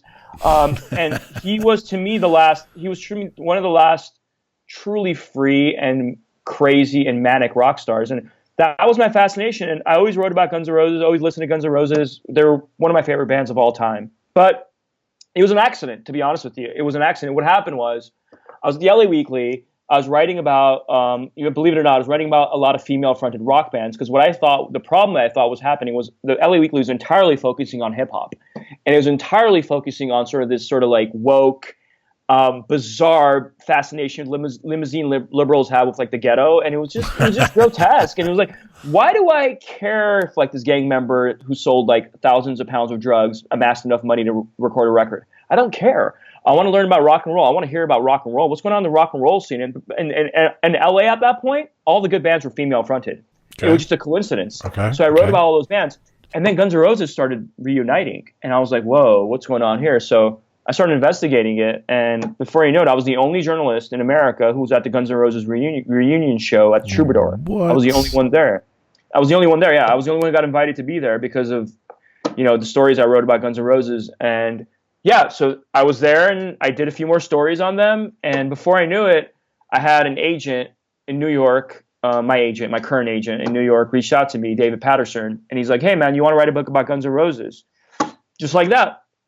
And I was like, absolutely, no doubt. Let's just do it, And then he's like, okay, so write a proposal, blah, blah, blah. And that was it. I wrote a proposal and I got a publisher. And I've been working on the book on and off for 3 years. Okay. And I've never been on the road with the band. The band won't give me access. The band knows me. They know my work. Axl's read my work. At least I've been told he has, and all that. But no, the book is a people's history of Guns N' Roses. Okay, what does that mean? It's a book fueled by the perspectives of the people who've experienced, been around, who've seen, who've managed, who've worked behind the scenes. It's kind of like, I'm not a big fan of Howard Zinn's work, but it is in a way sort of like a people's history of the United States, in the sense that it's showing the side of Guns N' Roses that no one's ever really been exposed to. Everything, right? The inner workings, the culture, the cultural influences, the sort of pop culture impact they had on society, the masculinity, the violence, the sex, the political consequences of Guns N' Roses. So it's really a book about that. Interesting that you brought up the androgynous nature of Axl Rose. Immediately, I thought of Mick Jagger and David Bowie, and then I immediately thought of Camille Paglia. Like she has written extensively about David Bowie and like his androgyny and what it meant to her. What did you observe in Axl Rose that made you say that in terms of androgyny? Was it just like the hair? Was it the dress? Was it amorphous sexuality? Like what was it about that? Because I agree, and it's interesting how rock and roll figures, the leads of a rock and roll band, like people that chicks really love and are heroes to boys and guitar players can be androgynous yet, and then people still are like, wow, this is really fucking cool. Yeah, I mean the androgynous sort of aspect of GNR I didn't discover until later. When I was really young, I'm 8 years old, 9 years old. I didn't really know the difference. I just saw this guy who had long hair, right? He wore some makeup. He wore clothing that showed his body parts off. Right. He was doing sexually sort of suggestive movements. That to me was androgynous, because as a guy, right. In the world, and I grew up in a very traditional sort of environment. No, men didn't do those kind of things. There weren't men with long hair. There weren't men who wore makeup. There weren't men who wore see-through spandex clothing. just didn't exist. So that to me automatically was shocking. I was like, why is he dressed like a girl? But like also it was so rebellious to me because again, I didn't know about the Sunset Strip hair metal scene. I was too young. So to me, that was just, I discovered Guns N' Roses like probably in like, God, man, the late 80s, early 90s. So I didn't know about the Sunset Strip and Poison and all that. And to me, it was just, wow, like this guy looks different. It's shocking. It's frightening. He was frightening to me. Yeah. And he scared the shit out of me in a weird way. And I thought that's why I was drawn to him. He sounded like a banshee, man. Yeah, that's why I'm drawn to some political people that I sort of will retweet often that people get really mad at me about. I won't say who they are, but they scare me to some extent because they're so bold and so extreme and so sort of just stand up for like their world and like are in this bizarre sort of ruthless kind of individualistic, almost like Barbara Stanwyck in Babyface, where it's just like I'm conquering and I'm not going to give in to sentiment. I'm not going to give in to any sort of decency or norms. And I think Axl Rose to me was that. He's not that anymore at all, but he was that at that point, and that was the allure. Did he change? Did you change? Did the world change? How is he not what he was? So I've actually become, believe it, I'm one of the only people who's actually become probably more progressive as I've gotten older. I was way more conservative when I was young, and I was extremely conservative when I was like in college, in high school. I pamphleted for Bush in high school, so I was just. I mean, I look at myself then and I think, wow, what was wrong with me, right? And my point of view on some issues were just, I was for going into Iraq until I was against it when we actually went into Iraq. I was for invasion of Iraq before Bush became president. That's one of the reasons I voted for Bush, because I wanted him to go into Iraq. But in the aftermath of it, I was completely against that war. So I didn't change. I became even more open to sort of those kind of, I think Axl Rose, as he's gotten older, has been more insulated and more isolated from sort of the working class and the normal society. I think he's become a limousine liberal, over the years. And that's what happens. It really happens, doesn't it? Yeah. And you gain money and you gain influence and you gain an empire. You have to sort of, and he's, I guess he's progressive. I didn't know that. I didn't know what his politics were in the 80s or 90s. No one really knew. At least publicly, it was never acknowledged where he stood on the issues. Right. I know at one point in his life that he was fascinated with Ayn Rand. So I don't know if that was just a weird fascination with Rand's novels or philosophy. I don't know. Right. But I think he's changed. I don't know what's going on. I don't know this whole social justice, woke Axl stuff. I mean, it happened to Madonna. I mean, Madonna, when we listen to the oldie station in the car with my kids all the time, and Madonna comes on every once in a while, and then I'm like, oh my God, you guys have to listen to this, and I bust out like True Blue, and I make them listen to the whole album. I fucking loved Madonna back then. Oh yeah. She was a force. She appeared seemingly to me out of nowhere. She was one of the first cassettes I ever bought. I bought 3 cassettes the first time I ever bought anything. I bought Madonna, True Blue, Run DMC, Raising Hell.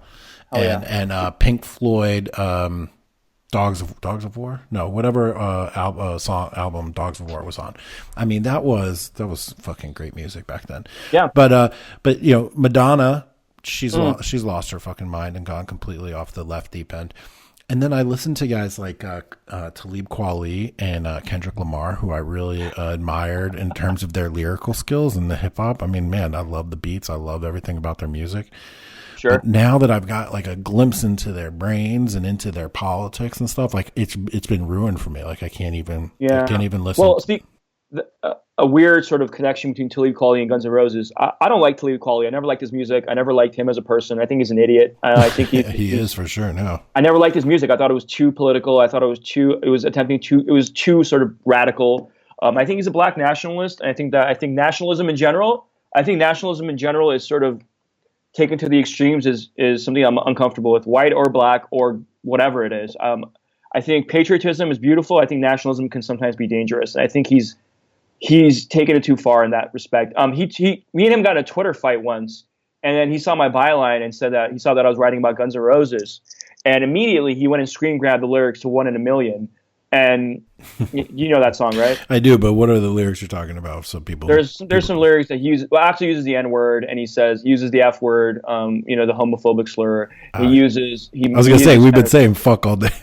And he uses some weird language about like I don't know people from the Middle East or whatever, and whatever. The song was what it was. I don't want to get into too deep into that, but Talib Kweli immediately called me white piece of shit. I'm not white.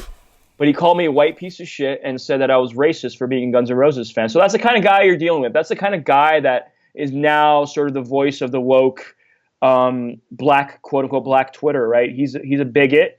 He's consumed by contempt for people. I don't understand where it comes from. Yeah. I think that he's an unhealthy individual. And I talked to, I like rappers like Razkaz. I interviewed Razkaz once for the LA Weekly, and I talked to him about Talib Kweli. And let me just put it this way: there's a lot of people in hip hop who are African American and black who kind of agree with me. So there you go. Like, that's all I'm going to say. But I just think that Talib Kweli is not, and I think he's wacky. Speaking of Kendrick Lamar, I don't get it. I don't get it, man. His music is boring. I don't understand why he's so amazing. People love him. I've listened to all his records. I was forced to listen to it as a journalist at LA Weekly. I had no choice. But I find him to be boring. And his latest stuff I really don't like. The earlier albums I really like quite a bit, though.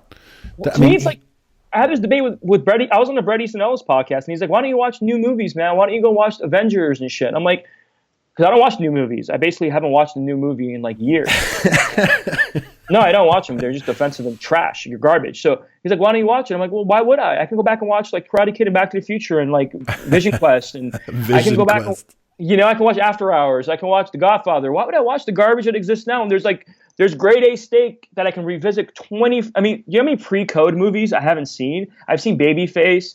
I've seen several of those. I've seen there's thousands of these amazing movies from the 20s and 30s that I'll never be able to watch because they're not even like watchable, right? Right. But why would I want to why in the world would I listen to a Kendrick Lamar record? I can go back and listen to Tupac records. Tupac's a fucking genius. Ooh. Why would I waste my time? I can sit there and dissect Tupac lyrics all day for the rest of my life. Do you think Tupac and Biggie would be woke today?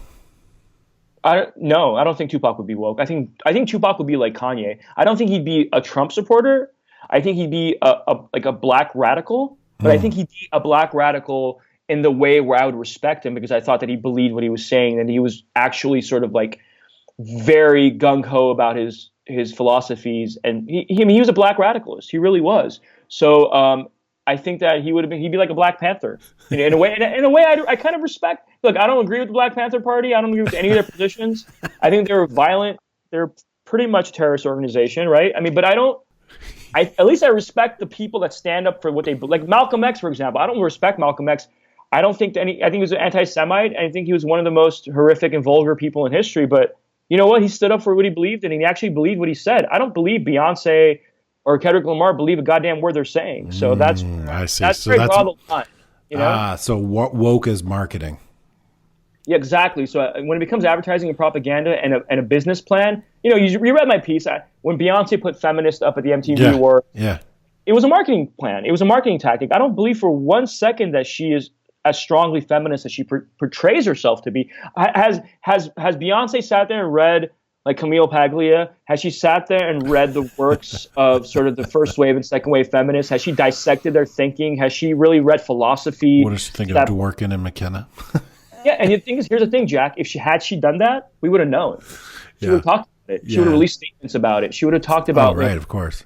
I don't think. Maybe, does she know who Gloria Steinem is? Maybe she does. But does she actually read like Gloria Steinem's work? Has she dug deep into that world? I don't think she has. I think she's a phony. I think she's a businesswoman, and I think Talib Kweli's the same thing. Yeah. He lost his relevancy in hip hop, and he rediscovered it in activism on Twitter. I think Kendrick Lamar was going down, like you said, in a very interesting path, talking about his life in the streets of Compton, and all of a sudden he became the advocate for Black Lives Matter, which I think is silly and boring. And I thought Mad City was a interesting literary glimpse into his life growing up, and there's also some really great party tracks on that album too. I don't like the music at all, but I do respect his ability to vocalize his point of view, and I think that was beautiful. He was a poet, right? And I don't have to like poetry to respect your poetry, right? So I've been struggling with this, and maybe you're a little bit more connected to like underground music than I am. I mean, I used to be. Like in the 90s, I was an underground house DJ, like back when it was cool, and we used to like break into warehouses and throw raves, and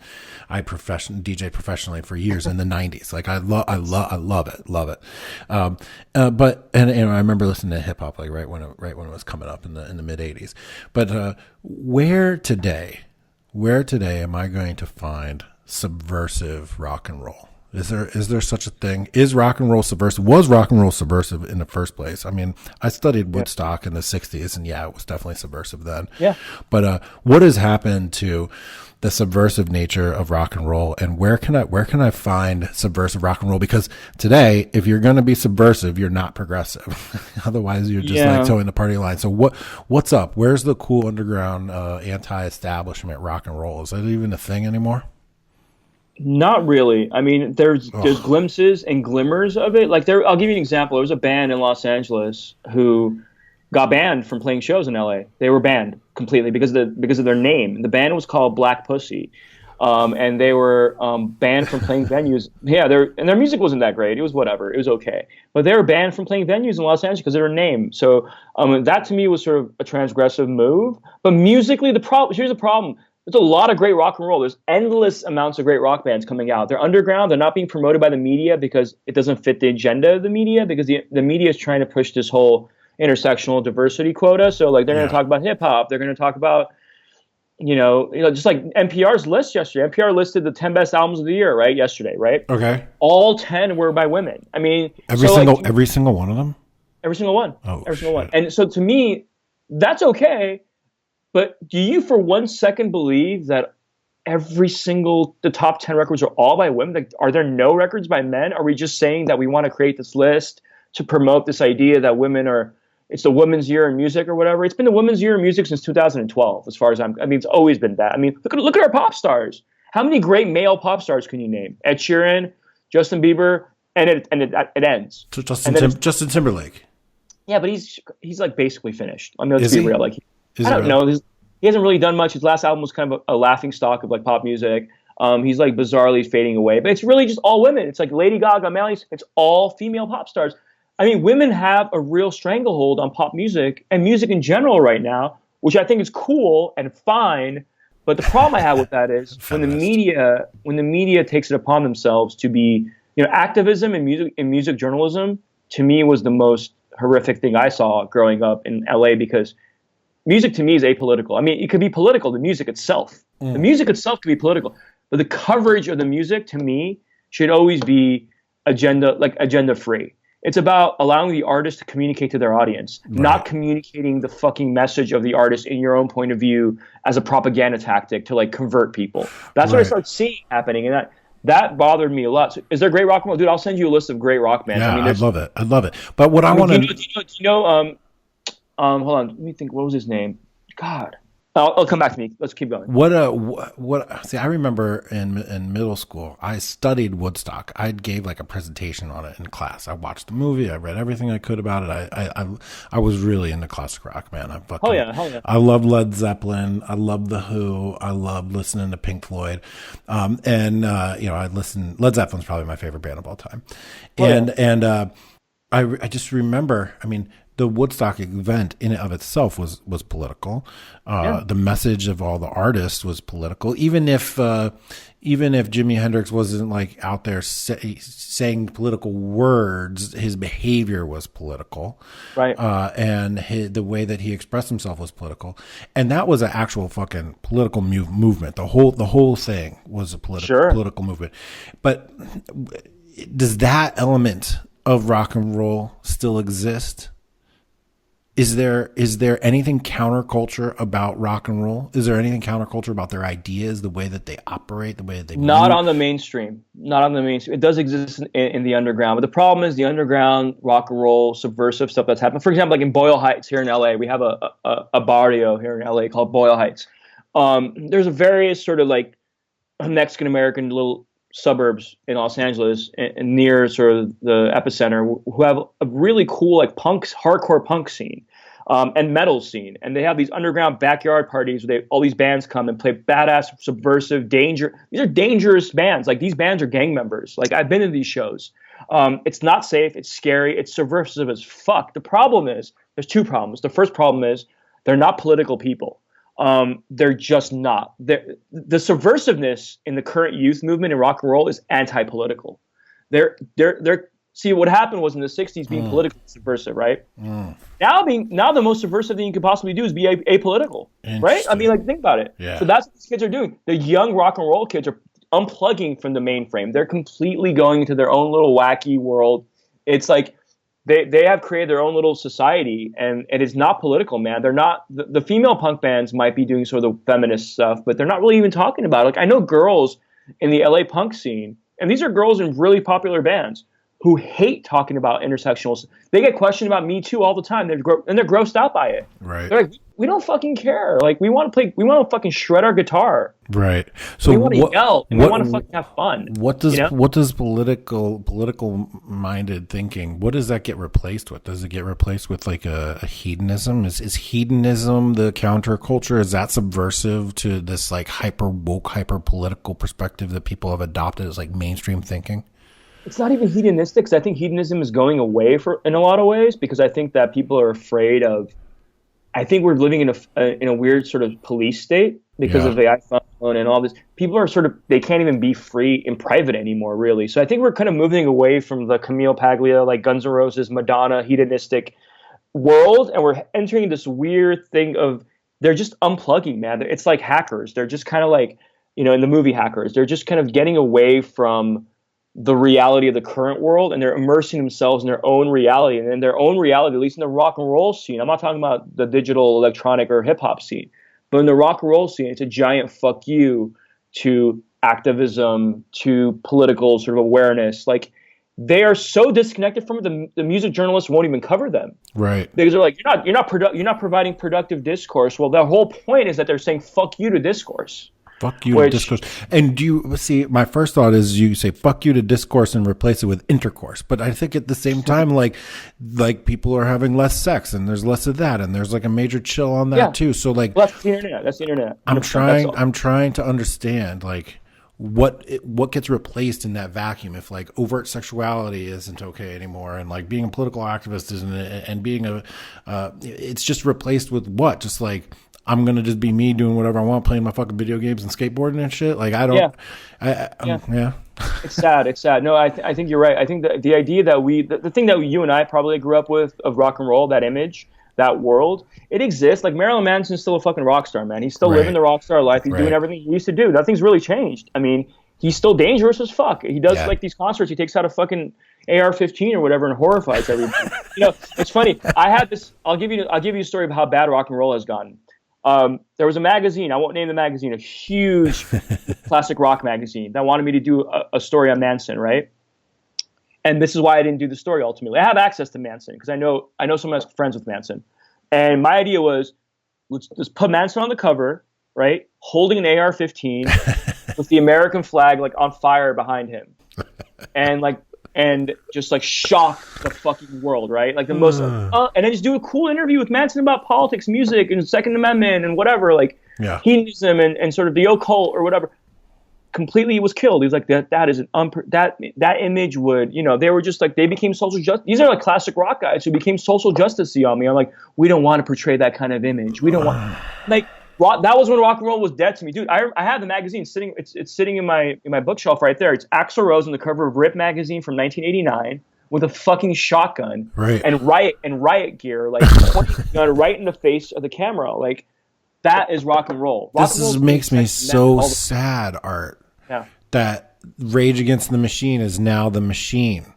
That the punks of the 80s and the 90s and the 70s are now lawyers and politicians and businessmen and marketing their wokeness. And I'm just afraid. I'm afraid that look, there's no question that in the 80s, and you may not like this, but there was a culture war on, and the culture war was sort of to fight for the right to live your life how you want to live, whether it's like smoke weed, have sex with dudes, shoot guns, whatever it is that you want to do. It was sort of this fight to like have freedom and liberty and individuality. Absolutely. Okay. So that was the culture war that was on. And then that culture war was won, right? Like you can walk down the street, it smells like weed everywhere. Gay people can get married. All these things I love and support. I'm 100% in favor of gay marriage and rights for everybody. But now the culture war those culture warriors became the establishment, and now they're the authoritarians, and there's no one rising up. Who's rising up in response to this in art? Like, politically speaking, we've got that part covered, right? That's the MAGA thing. It's all happening. But like artistically, is it happening in our visual art? Is it happening in our music? Is it happening in our written word? And I mean, like, literature.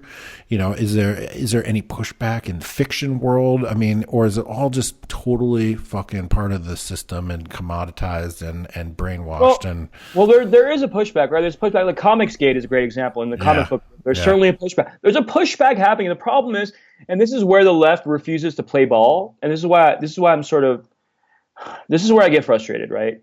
They refuse to admit that they control the mediums of communication in the art completely. They control it, and they're the ones deciding what can and can't get through the pipelines. And the problem with that is they've completely made it abnormal, right, to be a libertarian or conservative voice in the world of film, cinema, music, comics, literature, publishing, technology, gaming, everything. They've made it sort of like that it is a scarlet letter that you'll have to wear for the rest of your life if you want to do something weird or edgy or different from their sort of point of view, which I don't know. I think that's a unique thing. We've never had that before. I think in the 80s, the unique thing about the 80s that you didn't talk about in the culture war was the conservatives had a semblance of control of communication at that point, in a good and bad way. Like MTV was run by a fucking conservative at the time. You know, like it wasn't, I mean, Clear Channel, right, was run by a conservative. It wasn't that we lived in this completely monoculturized, liberal, social justice world.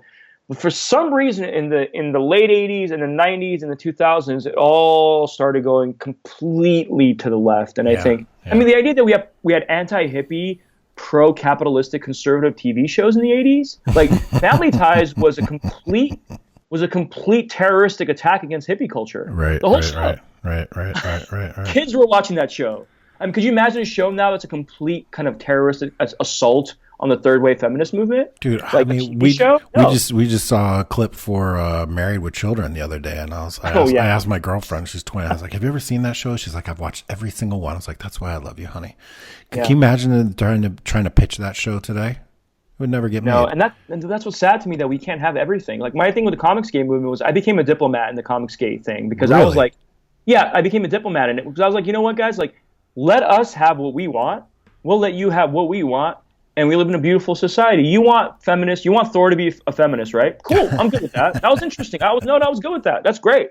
You let us create the anti-feminist, vicious, sort of like skull-headed monster who's going to go rip apart who's going to assassinate Lena Dunham or something. Like, whatever. Like, you let us do what we want. Whatever. I mean, I don't know. That's just a random example. I don't want to get in trouble for that. But and then we'll let you do what you. But the problem is they're not letting the conservatives or libertarian perspective run wild.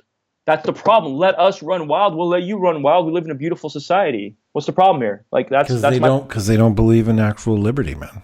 That's the problem. Yeah, they don't, and they don't believe in that Halsey's bullshit statement that her publicist wrote, which is total acceptance. No, you don't. You don't believe in total acceptance. You only believe in accepting the people that you agree with. Right. And that's bullshit. So. Well, I've found somebody here in you that I can agree with on a lot of things, Art, and I feel like we've had a fucking tremendous conversation, and we made it down a lot of the things on my list, and we could have dug into a million things even deeper, but, I just got to say, coming across, I think you came to DC, maybe you were hanging out with Cassandra. Is that what it was? Okay. That's how I found out about you. Cassandra texted me and she's like, hey, I'm in town. I'm hanging out. This guy Art's in town. We're hanging out if you want to come hang out with us. And I couldn't make it, but I, that's Cassandra Fairbanks. So I, looked you up and I just started following you, dude. You've been a really fresh voice. And because I'm not down with the never Trumpers and the MAGA guys. I do love them, but there's a certain monotony in that as well.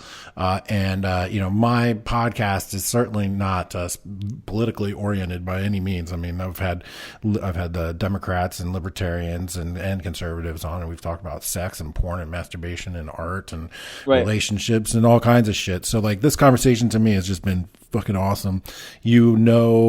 you're totally tied into the zeitgeist, and you got a really quick mind, and I love the way that you write, and I love the way that you are presenting your ideas. And so, man, thank you very much. I mean, we've done almost 2.5 hours here. It went by really fast. Wow, I didn't even notice. And you've been a lot of fun, and I've appreciated the time that we've been able to engage online, and I hope that we have a chance to meet each other in person and to continue to have these conversations. I'd love to have you back again in a couple months, and sort of talk about whatever's in the news at that time. And really, man, I mean, just thank you very much for sharing your backstory, and thank you for putting everything into perspective. What a fun time and a great conversation. And I think my guys and ladies that listen are going to love this, and we'll definitely want to have you back and continue this talk, dude. Heck yeah. God bless, Jack. It's been really fun, man. And I admire your work as well. And next time I'm in DC, let's hang out. And although like Cassandra thinks I'm a neocon, we can figure out how to navigate those waters. We'll talk about more of that later. Yeah, well, Cassandra's super cool in the fact that she'll hang out with anybody. She surprised me one day. She's like, "Hey, we're gonna go do this thing," and she brought Chelsea Manning with her. So you never know. You never know who's gonna show up when you're hanging out with Cassandra. But I love her to death, and she's been a great friend of mine. And thanks again, Art, and hopefully I'll talk to you soon, dude. And thank you very much. All right, Jack. Talk to you later, man. Bye-bye.